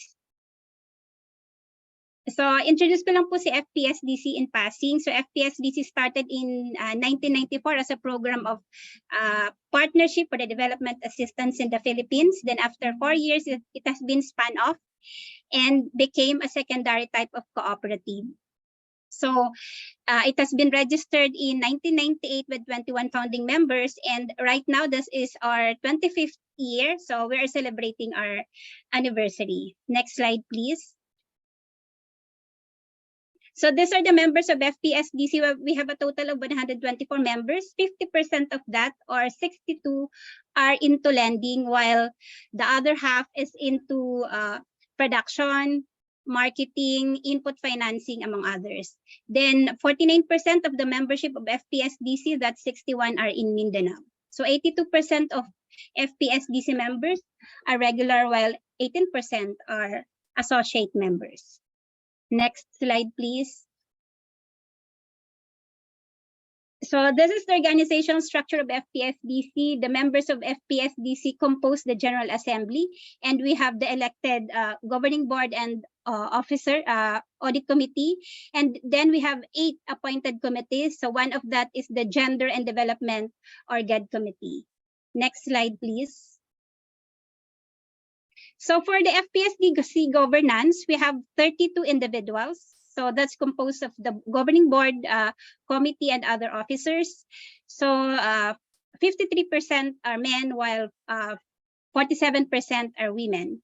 Well, for the management, we have 36 employees. So 50-50 po. 50% are female and 50% are male. Next slide, please. So these are the picture of FPSDC during our groundbreaking ceremony. Then next slide, please. So these are the programs and services of FPSDC. We have the Allied Business Department, wherein the savings and credit program of FPSDC is lodged. So we have different credit facilities and at the same time, savings facilities. And then we have Co-op Bill. Next slide, please. So this is the Co-op Bill Sustainable Housing Project of FPSDC. This is located in Mambuaya, Cagayan de Oro. So the blue zone, that's the housing units and offices of FPSDC, and the one, the primary co-op installed in Co-op Bill. Well, the other, like for the greens, for the yellow zone, that's diyan po nakalagay yung ating coconut sugar facility and coconut bearing trees. And then we have the red zone. Karamihan po dyan still not wala pa, still pending. And then we're looking to continue that in the near future, and same with the green zone. So this Co-op Bill is a 5-hectare lot. This has been offered last time to members for the installation of the houses. So we pulled the resources of the civil society organizations and members of the FPSDC, and we built 150 housing units for with total population of 600 individuals in the community. Next slide, please. So another program of FPSDC is Hive. This is a hand-holding in viable enterprises. This is a social franchising facility from incubation to infra support, enhanced market access, among many others. So ang nakapilot po sa amin ngayon, next slide please, is the coconut sugar, Hive Cocoa Sugar in Cagayan de Oro. Next slide please. So this is a women-owned and women-led primary cooperative. Ang pangalan po niya is Coopbill Multipurpose Cooperative. And another is Sure Multipurpose Cooperative. This is located in Surala, South Cotabato. This will house, they will process the turmeric and other herbal products. And then next slide, please. And another service of FPSDC and is the distribution and logistics facility. So there's two areas na ginagawa po ni FPSDC. On the development side, we consolidate the products of the members. We purchase it cash basis or on terms up to 2 weeks. And then we finance their production, demo farms. If it's harvest time, we provide working capital, among many others. And then we provide development support, trainings, infra support, quality development, packaging support. And also if the members would like to know if their products are good or within the standard, so pinapatest po yan. So we have the research and development department who tests the products of the members, and at the same time helps so that the members facility will be FDA certified, halal certified, among many others. And then under the business side, we process once the members deliver the produce like organic rice, muscovado. What FPSDC do in our D&L unit that's in Pasig is they process it, then market and distribute it to more than 1,000 supermarkets in Metro Manila, institutions. For export, wala pa po tayo sa export, but then we have partners who exports our products, and we have Piling Pinoy web shop and kiosk. So this is the framework of FPSDC from farm to fork. Next slide, please.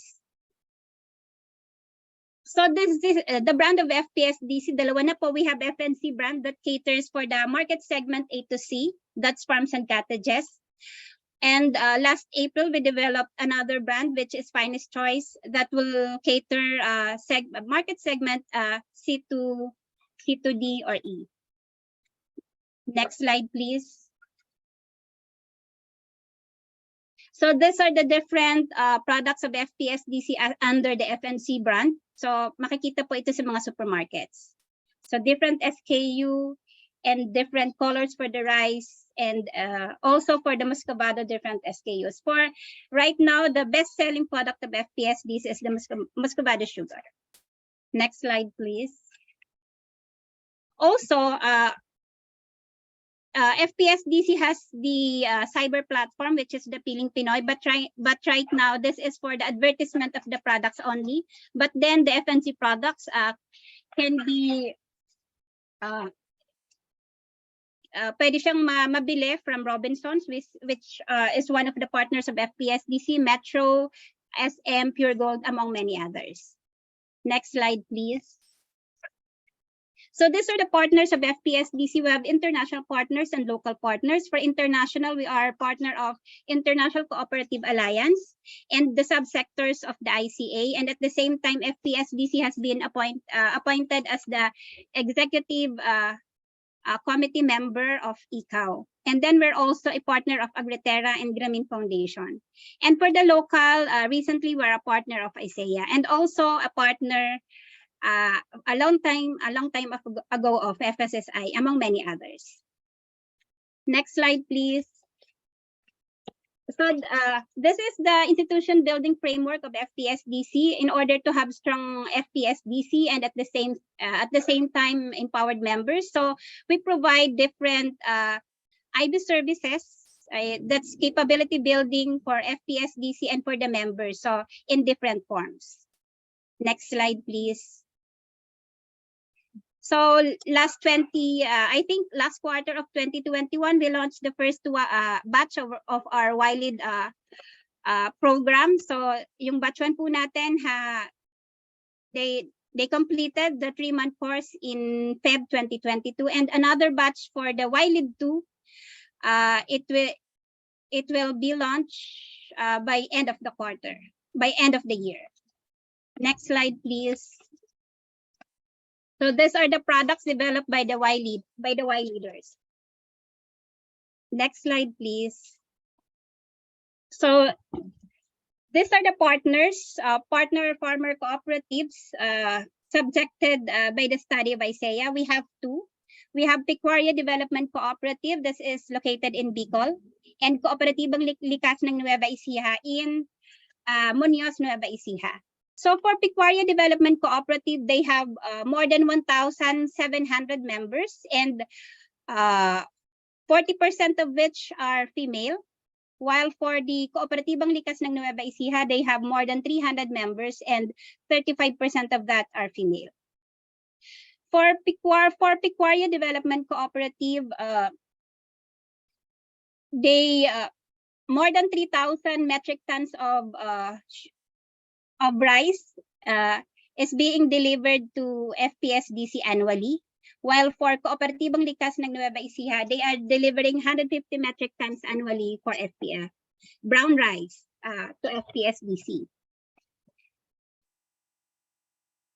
Next slide, please.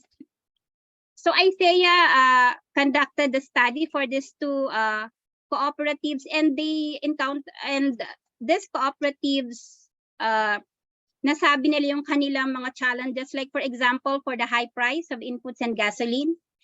They also have their organizational and financial management issues, the changing climate and disasters.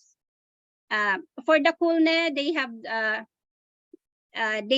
said that they have lack of facilities. They don't have facilities and equipment, and they express to have them. So last July, FPSDC granted a track loan for them, and at the same time additional working capital.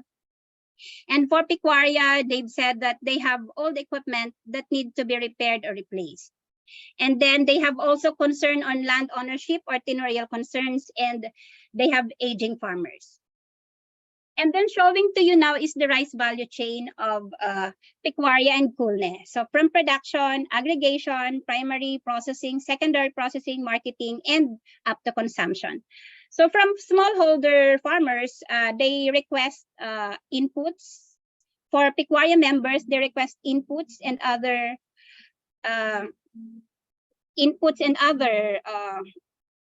assistance from Pecuaria Development Co-op. And then for example, they need capital, so they will ask from Pecuaria. And then during the during the harvesting season, so the farmers will deliver the produce to Pecuaria, but some, we cannot avoid that, they sell it to the traders, even especially if there's a much higher difference. And then for Pecuaria and Kulne, after harvesting, and they already identify the orders from FPSDC and other buyers. So they will now process the produce, and they will deliver it from palay. They will deliver it to rice. And then for FPSDC, what we will do is we will process it, and then we will distribute it to supermarkets. Next slide, please. Yan. So during the conduct of the study, there are lots of weaknesses that has been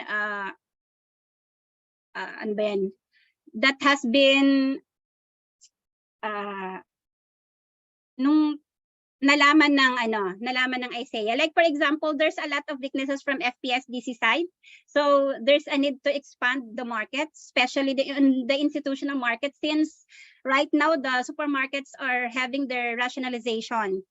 So some of the rice products are being withdrawn from the supermarkets. So we're looking into other institutional buyers where we can deliver the said products.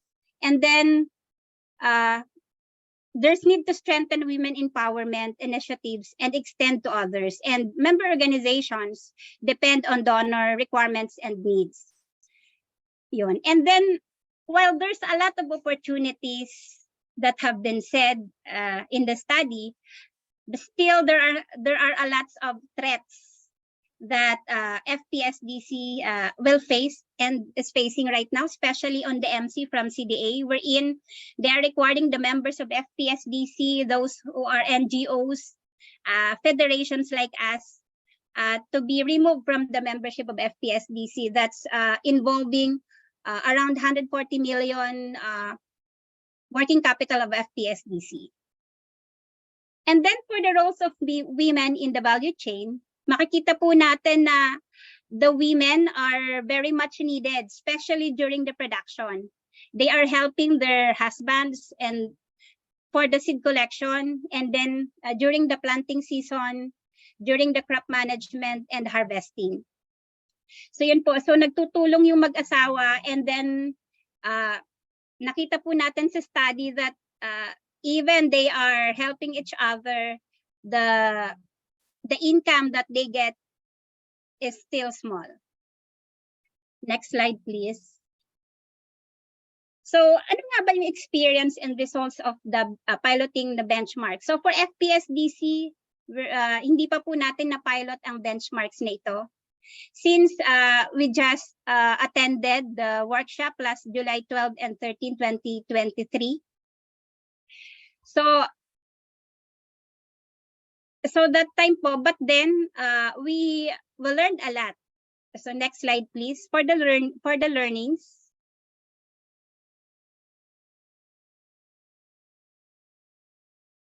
Next slide, please. Okay. So for the learnings, we learned the gender mapping. So for the federation like us, it's very hindi po namin talaga natitingnan yung the overall gender map of the members, and especially those who are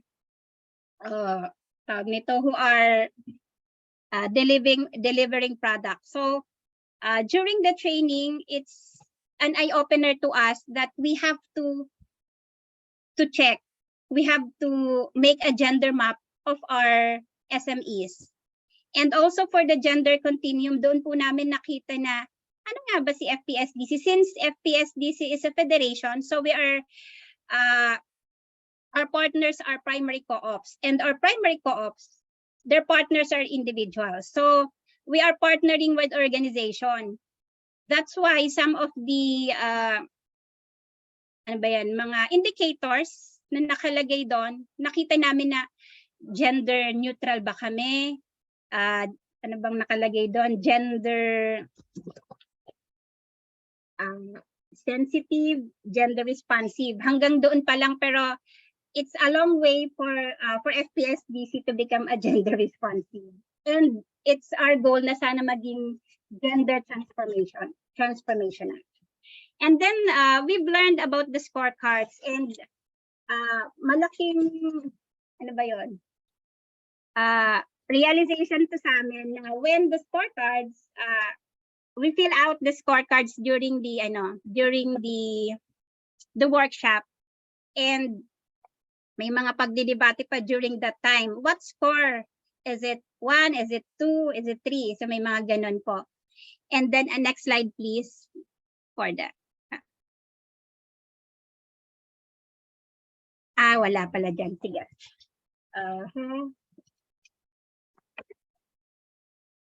So doon po namin, anyway, later na po yun. So doon po namin nakita na ang layo pa ni FPSDC, marami pang bigas ang kakainan to become a gender responsive and the ultimate goal to become a gender transformational. So for FPSDC, ito po yung aming current initiatives. We just developed a GAD plan. Napaka-shallow pa po kasi the GAD plan that we developed is more on education, to educate all the board, officers, and staff of FPSDC on the concept of the gender and development equality. Then to equip the members of the GAD focal person on proper formulation and mainstreaming of the GAD program, and to mainstream the GAD program among individual members. And for now, yung initiative lang po namin for the gender and development is with FSSI IW program. So program-based, project-based lang po kami. Like for example, last year or 2 years ago, we have a partnership with FSSI Investing in Women. So we engage women-led and women-owned organizations. So ang ginawa po namin, we do capacity building with them, and at the same time we provide loans for them in order to expand their current businesses. And then for now, we're doing the membership survey for the FPSDC members so that we will know ano yung mga needs nila to empower them. And then next slide, please. So ito yung score. During the workshop, we filled out the scorecard, and our actual score is 60. That's sabi, it's a good transformational partner. And then for the we score, specific for the women empowerment, so we have 31. So ang nakalagay po doon ay responsible we enabler. And during the workshop, so may mga may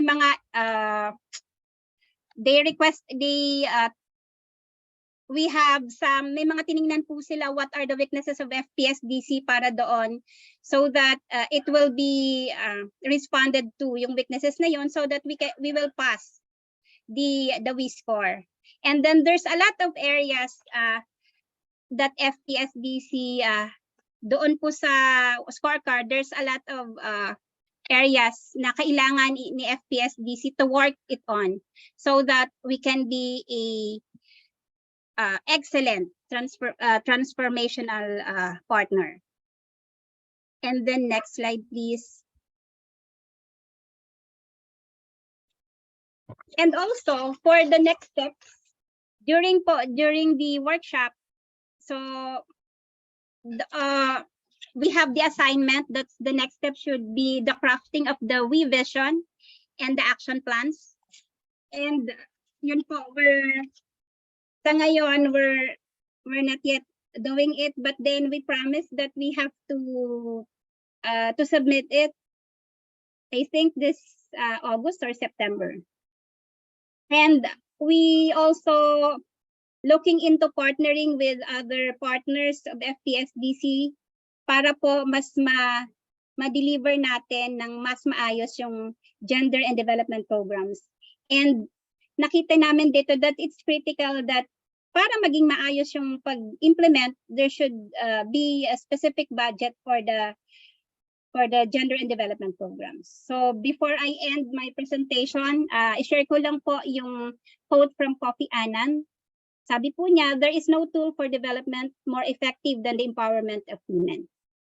So that's all po. Thank you very much, ISEA, Oxfam, and the rest of the partners of ISEA for inviting FPSDC.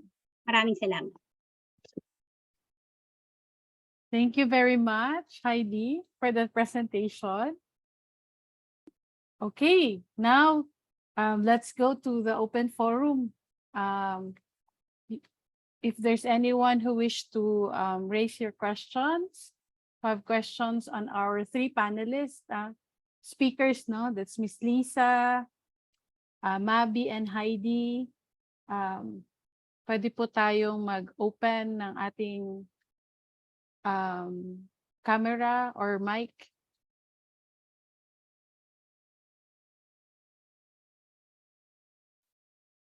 Lani, gusto mo mag-question? Sige. Siguro,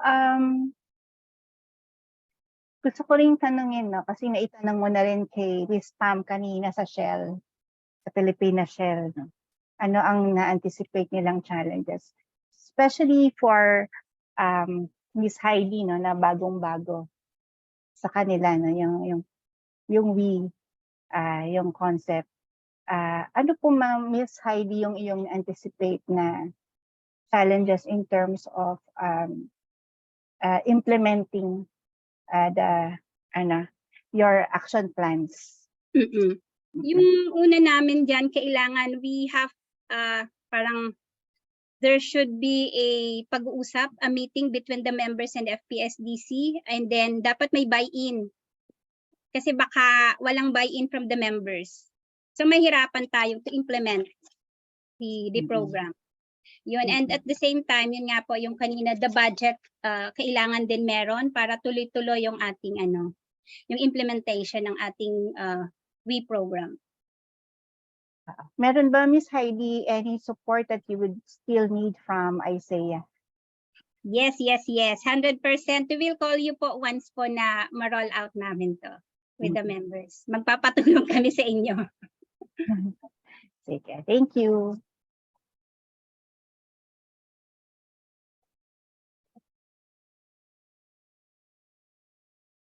Okay. Mabi, maybe we can, may I ask, dahil walang nagtatanong from our, our participants here, no? Maybe, ano ba yung pwede what can we look forward to in the future for good food, no?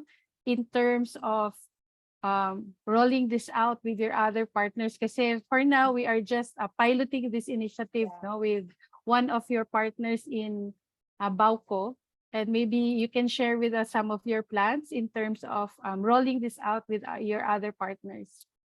Yeah, so thanks, Kathy. We look forward to rolling this out next in Capas. We have 2 farmer partner organizations there, and their needs are quite different. No? The context and their needs are quite different from the Bauco farmers. So it's another cycle of learning. No, it's not something that we apply. Parang whatever, we've learned a lot, but it's another cycle of listening and learning, and then proceeding. How do we adapt the module? Because we developed modules for our farmer development plan, as you know, as part of the pilot project. But it's going to be refined by the inputs now of lowland farmers, no?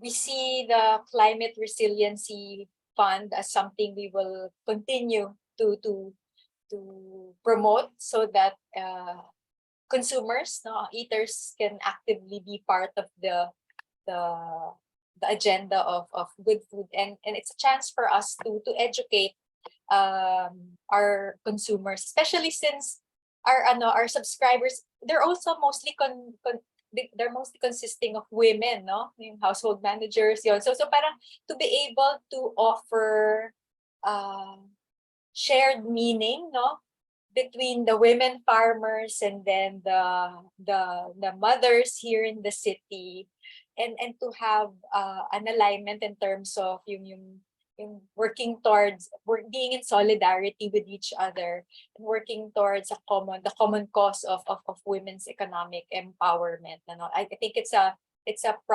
opportunity for us that we hope to really refine, no, over the next months. We really appreciate how the project is one of action and reflection, no. Yun. So we'll see. Yun. Sorry. Kathy, we can't hear you. You're unmute. Okay. Thank you, Mabi, for that sharing. No, excited ako to hear more of your work with your other community partners. No, how you're going to do this and mainstream it more with your partners. Maybe Lan, meron kang question for Lisa? Sige, kay Miss, kay Doc Lisa. Kanina natanong ko, ma'am, no, pang ano yung next step, no? I'm sure marami sa mga participants natin today would want to know, no, paano sila magpa-participate? Is there a GRAISEA tree? So how can they participate? Kung interested sila to use the scorecard to adopt the benchmarks, so paano sila lalapit or saan sila Sige. pupunta? Okay. So I think pwede namang i-share ng staff ngayon yung contact details ng secretariat ng ISEA para kumontak sa amin if you're interested to actually become partners in no longer piloting, no, but replicating the benchmarks. Yeah, because I think the piloting process has been completed with the 14 organizations or the 14 SMEs, SEs, and agribusinesses, and we're ready to roll out. Yan. Unfortunately, we do not have assured funding for GRAISEA 3, no? The project that allowed us for the past 8 years to actually develop the benchmark, do the action research, develop the benchmarks, develop the guidelines, and then pilot and initially lobby the guidelines. Wala tayong assured funding for phase 3. But I think since ISEA is based in the Philippines, we are actually in the process of looking for partners. Kahit na walang regional project, we are actually trying to look at partners in the Philippines that can be interested to work with us in the practice of the benchmarks. For example, it's not to put FSSI on the spot, but FSSI is a resource institution, yeah, and they have several partners in agricultural value chains.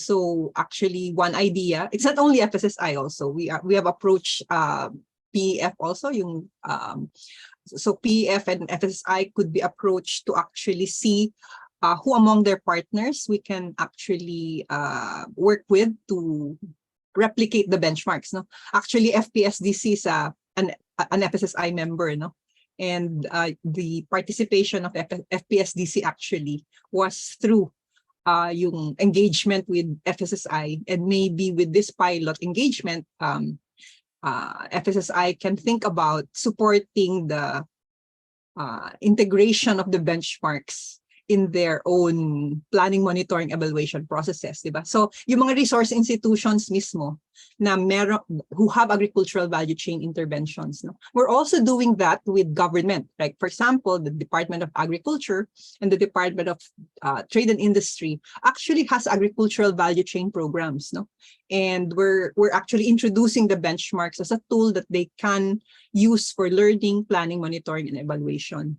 Likewise, we have ISEA has a network of partners in the Philippines in the Poverty Reduction through Social Entrepreneurship Coalition, and the benchmarks are actually one of the set of tools that we are promoting, and hopefully parang we can find some way of pursuing implementation even if there is no funded program at the regional level. Yeah.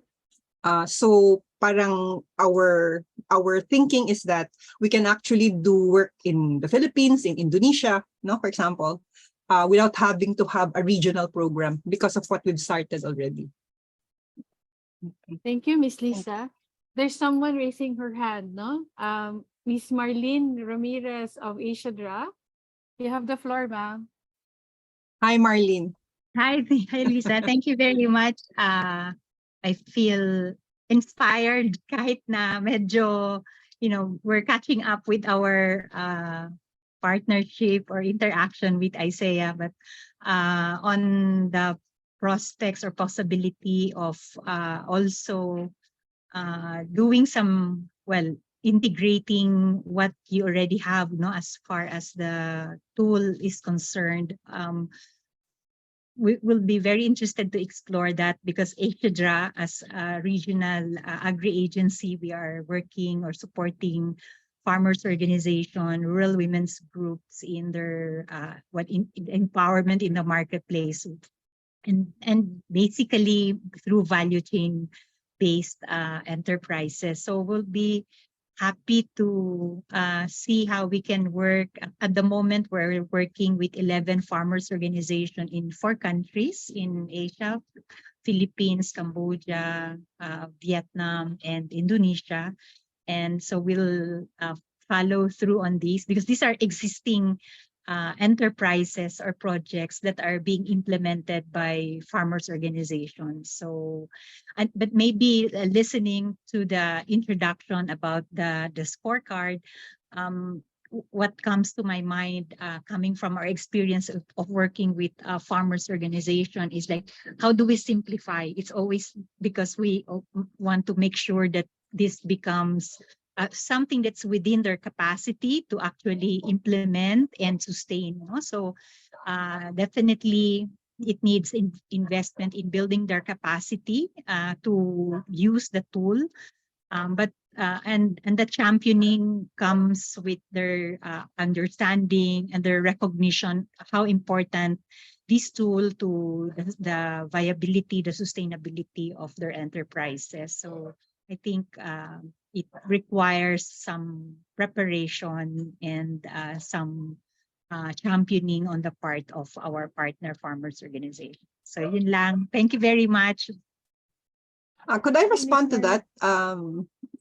Yeah, thank you very much, Marlene. No, I think very clearly the benchmarks are really for intermediary social enterprises, diba? It's not for community-based enterprises as such. And from the experience of Mabi, diba? Mabi, dun sa experience ng Good Food Community, they needed to develop modules, no, that are actually fit for the community. So I think what we can do is to use the experience of the first piloting processes in order for us to assist in the process of replication. Yan, that's one. So that yung mga farmer-based tools that were developed to implement the piloting of the benchmarks, I think we can be shared with you. That's one. The second is we actually did translations. Yes. We translated the benchmarks. We translated the benchmarks into Vietnamese, into Thai, Bahasa, and Filipino. No. Yes. So we actually have 4 languages kasi in Asia, as we know, English is not the first language, no, of many of our organization of people in Asia, and it is our colonial language in the Philippines. But parang we strive to actually translate it in a manner that would be useful. And in the process of the piloting, there has been some tweaking with the translation processes, not only in relation to language, but in relation to context. Because, for example, the context in Vietnam is different from the context in the Philippines. No? Because, for example, in Vietnam, they have cooperatives that are tied with their government programs, right? But actually, so those kinds of contexts, and then the land tenure issues are different, right? So there were some tweaking in terms of translation during the benchmark translation processes in these 4 countries. There was an effort to try to translate it in a manner that is more sensitive to the local context. Yan. So that's, I think, some of the things that we did during the piloting process. And we look forward to working with Asia Draft. Great, thank you. Yes, not only in piloting this scorecard, but also in promoting this to ASEAN. No? Yeah, the guidelines, by the way, because you're a very powerful organization in ASEAN, Marilyn, and I think Yeah, we can work together on yeah. that. Let's regroup on that agenda. Yes, thank you. Yes. Thank you so much. Is there any other question? Maybe we can ask our panelists for last message or insight or reflection. Let's start with Mabi before we call Gomer for the synthesis. Yeah? Okay. Mabi?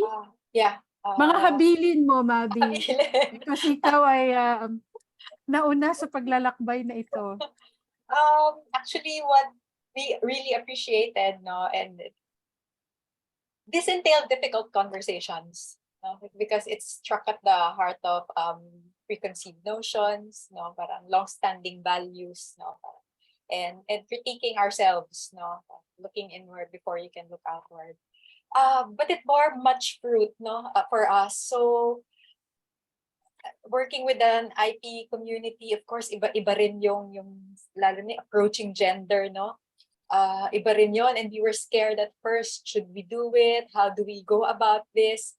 But yun, parang we learned from the guidance of ISEA, no, consulting with you, leaning into the partnerships, because these difficult conversations need to be held, no, in order to be able to help more women farmers. So for those who are just starting out, lean into those difficult, hard conversations, because women deserve more. So thank you so much for this opportunity. Thank you, Mabi. Miss Heidi, pwede ba kitang tawagin sa iyong final reflection and insights or message? Salamat kay Miss Mabi kasi nagbigay siya ng tip. Kasi for us na baguhan pa lang, hindi pa namin alam. Yung once nga na makita namin yung scorecard, talagang nahirapan na kami. How much more if we implement it? And then also for us, nakita namin na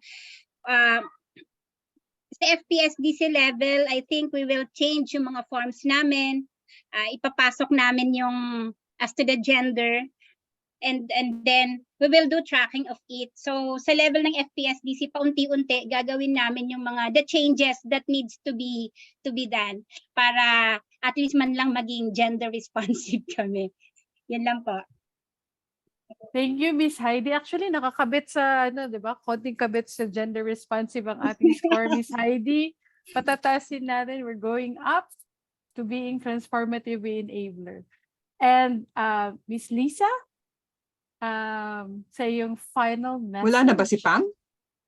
Wala na po si Pam. Okay, wala na si Pam. Dahil si Pam po ay nagbabiyahe papuntang Manila, galing Rizal. Yeah. No, I just wanted to express our thanks and congratulations to the brave SMEs, SEs, and corporate agribusinesses that piloted the benchmarks with us. No, I think that with your experiences, we are now in a better position to promote the benchmarks among practitioners because we have parang proof of concept that it actually helps in terms of learning, it helps in evaluation, it helps in planning, and it will help in monitoring, diba? So I think with your experiences, we're in a better position to promote it among practitioners. And to those naman who are practitioners and resource institutions in the audience, parang I think many of us are really, hindi naman bago. It's not, women's economic empowerment is not a new advocacy, right? But I think what the benchmarks offers is an operational tool in order for us to translate our advocacy of women's economic empowerment into real interventions that will actually assist in women's economic empowerment at the grassroots. Because many of the women's economic empowerment tools are about empowering women in the workplace. But I think the power of the benchmarks is on parang assisting the process of defining interventions that would really make a difference on women in the farms, women in the informal sector, women in agricultural value chains who are, of course, very much marginalized in agricultural value chains. And sabi nga natin, invisible sila sa agricultural value chains. And we do hope that all of you can be part of this historic process, no, of changing the face of value chains, agricultural value chains in the Philippines by making women be included and empowered. Thank you very much. Thank you, Miss Lisa. Siguro, let's close the open forum. Lano, it's 5:23 and it's time that we call. Thank you very much, Miss Lisa, Mabi, and Heidi for sharing this afternoon. No? Siguro, let's meet again in next 6 months to share about your other achievements. And we also have here actually Sir Bernal, no, who will do the sharing next time. But in the meantime, let's call on Gomer to do the synthesis of our discussion this afternoon. Thank you.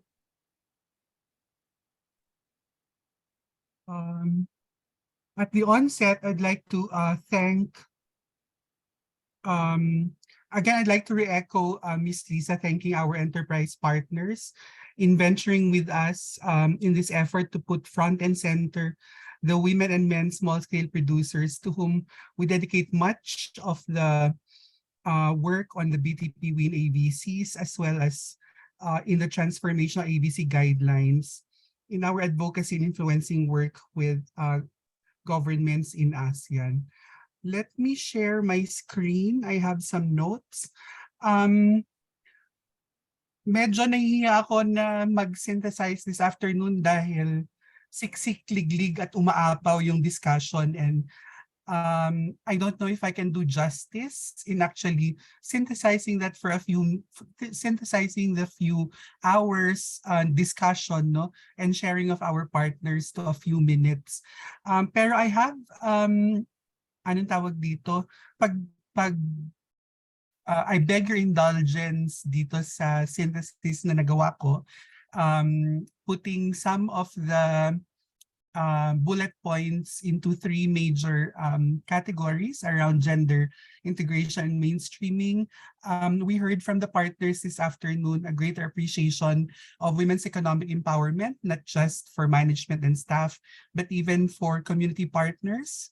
We've heard from Pilipinas Shell Foundation the establishment of a technical working group, the development of a comprehensive gender map, also within Pilipinas Shell Foundation, and a GAD plan, basically from FPSDC, to identify gaps and opportunities around the area of women's economic empowerment.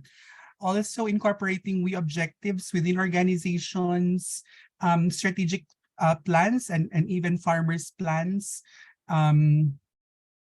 as conveyed by our partners from Good Food Community, committing resources to gender initiatives and fostering gender responsive practices within the organization. The next bullet point is around developing and implementing a WE action plan, which is basically an output of the scoring, no? And then another dimension to it is really implementing the WE action plan that was developed. The next set is about empowering small producers, particularly women, and this is around facilitation of women's participation in various sectors, driving inclusivity and value creation within businesses and organizations, better relationship with supplier communities, including a better appreciation for gender empowerment and women's economic empowerment, culturally appropriate practices, including preservation of indigenous seeds. Nilagay ko na dito, Mabi. You said this is not still part of your report. Leadership in terms of women being part of municipal roles with local government bodies, also exhibited by our community partners from Good Food Community. Greater self-confidence with our community partners as well. In terms of some lessons and reflections, I group this into two as well, the enterprise and the community. Overly emphasized yung need for top leadership support and commitment, and this is also around investments for the benchmarking processes. Some of the partners shared that had it not been for the pilot grant, such exercise may not have been prioritized, also given the context of COVID-19. Also the need for a gender and WE consciousness and expertise within enterprises and organizations to facilitate driving the agenda forward. Another emphasis on partnerships as a critical factor in this process, and towards lessons and reflections on the benchmarks and the scorecard. The tools are transformative, not just for the women and men small producers, but for the enterprises and organizations as well. The alignment to cultural sensitivity, alignment as well with other initiatives such as the Covenant for Shared Prosperity of PSFI and climate resiliency plans of Good Food Community, and then the development of modules for producer groups, taking this at the grassroots, taking the benchmarks and the scorecards to the grassroots level, and maximizing the use of the translation in Bahasa, Vietnamese, and Thai for our ASEAN partners. So these are my synthesis points for this afternoon. And again, thank you to everyone who have participated in this We Talk episode for this afternoon. Back to you, Kathy. Thank you so much, Gomer, for you're accurately capturing significant points of the discussion today. So thanks so much to our speakers, Dr. Dacanay, Ms. Pam of Pilipinas Shell, Ms. Mabi of GFC, and Ms. Heidi of FPSDC. So it was actually a pleasure for me and also for Kathy to work with you and the enterprises in the Philippines. And it's also an honor to host this productive afternoon with Kathy. So actually being part of the project, as sabi nga ni Mabi, undergoing the benchmarking process, looking at and thinking about interventions and actually implementing the interventions is already deeply transformative. So actually at a personal level, it's also transformative for me. So for more information on the benchmarks and the guidelines, or if your organization wants to use it, you may visit the links flashed on the screen. You can take a photo of the QR codes. We are also putting the links on the chat. I understand. So yeah. And then up next for ISEA events, we are holding a learning session on community networks this coming August 16 to 17. So we urge you who are interested to register, and please stay connected with us through our Facebook page for the We Live Food platform and also for ISEA events. So TGIF and enjoy the rest of the day. Thank you. Thank you, everyone. Thank you. Salamat. Thanks, Weekend. everyone. Congratulations. Congratulations. Thank you, Goms. Thank you. Maraming salamat. Thank you, Miss Cathy and Mr. Gomer. Miss Olive here. Hi, Olive. Yeah. Daghang salamat. Yeah. Actually, nandito ako sa Leyte. Namatay yung kapatid ko, nakaburol. Kaya nandito ako sa... hindi nga lumalabas ako ang mukha ko sa screen. Nandito ako sa Leyte attending. Nakikiramay po, Miss Olive. Opo. Yeah, I'm going. Condolence po, ma'am. Sige po. Thank you. Salamat.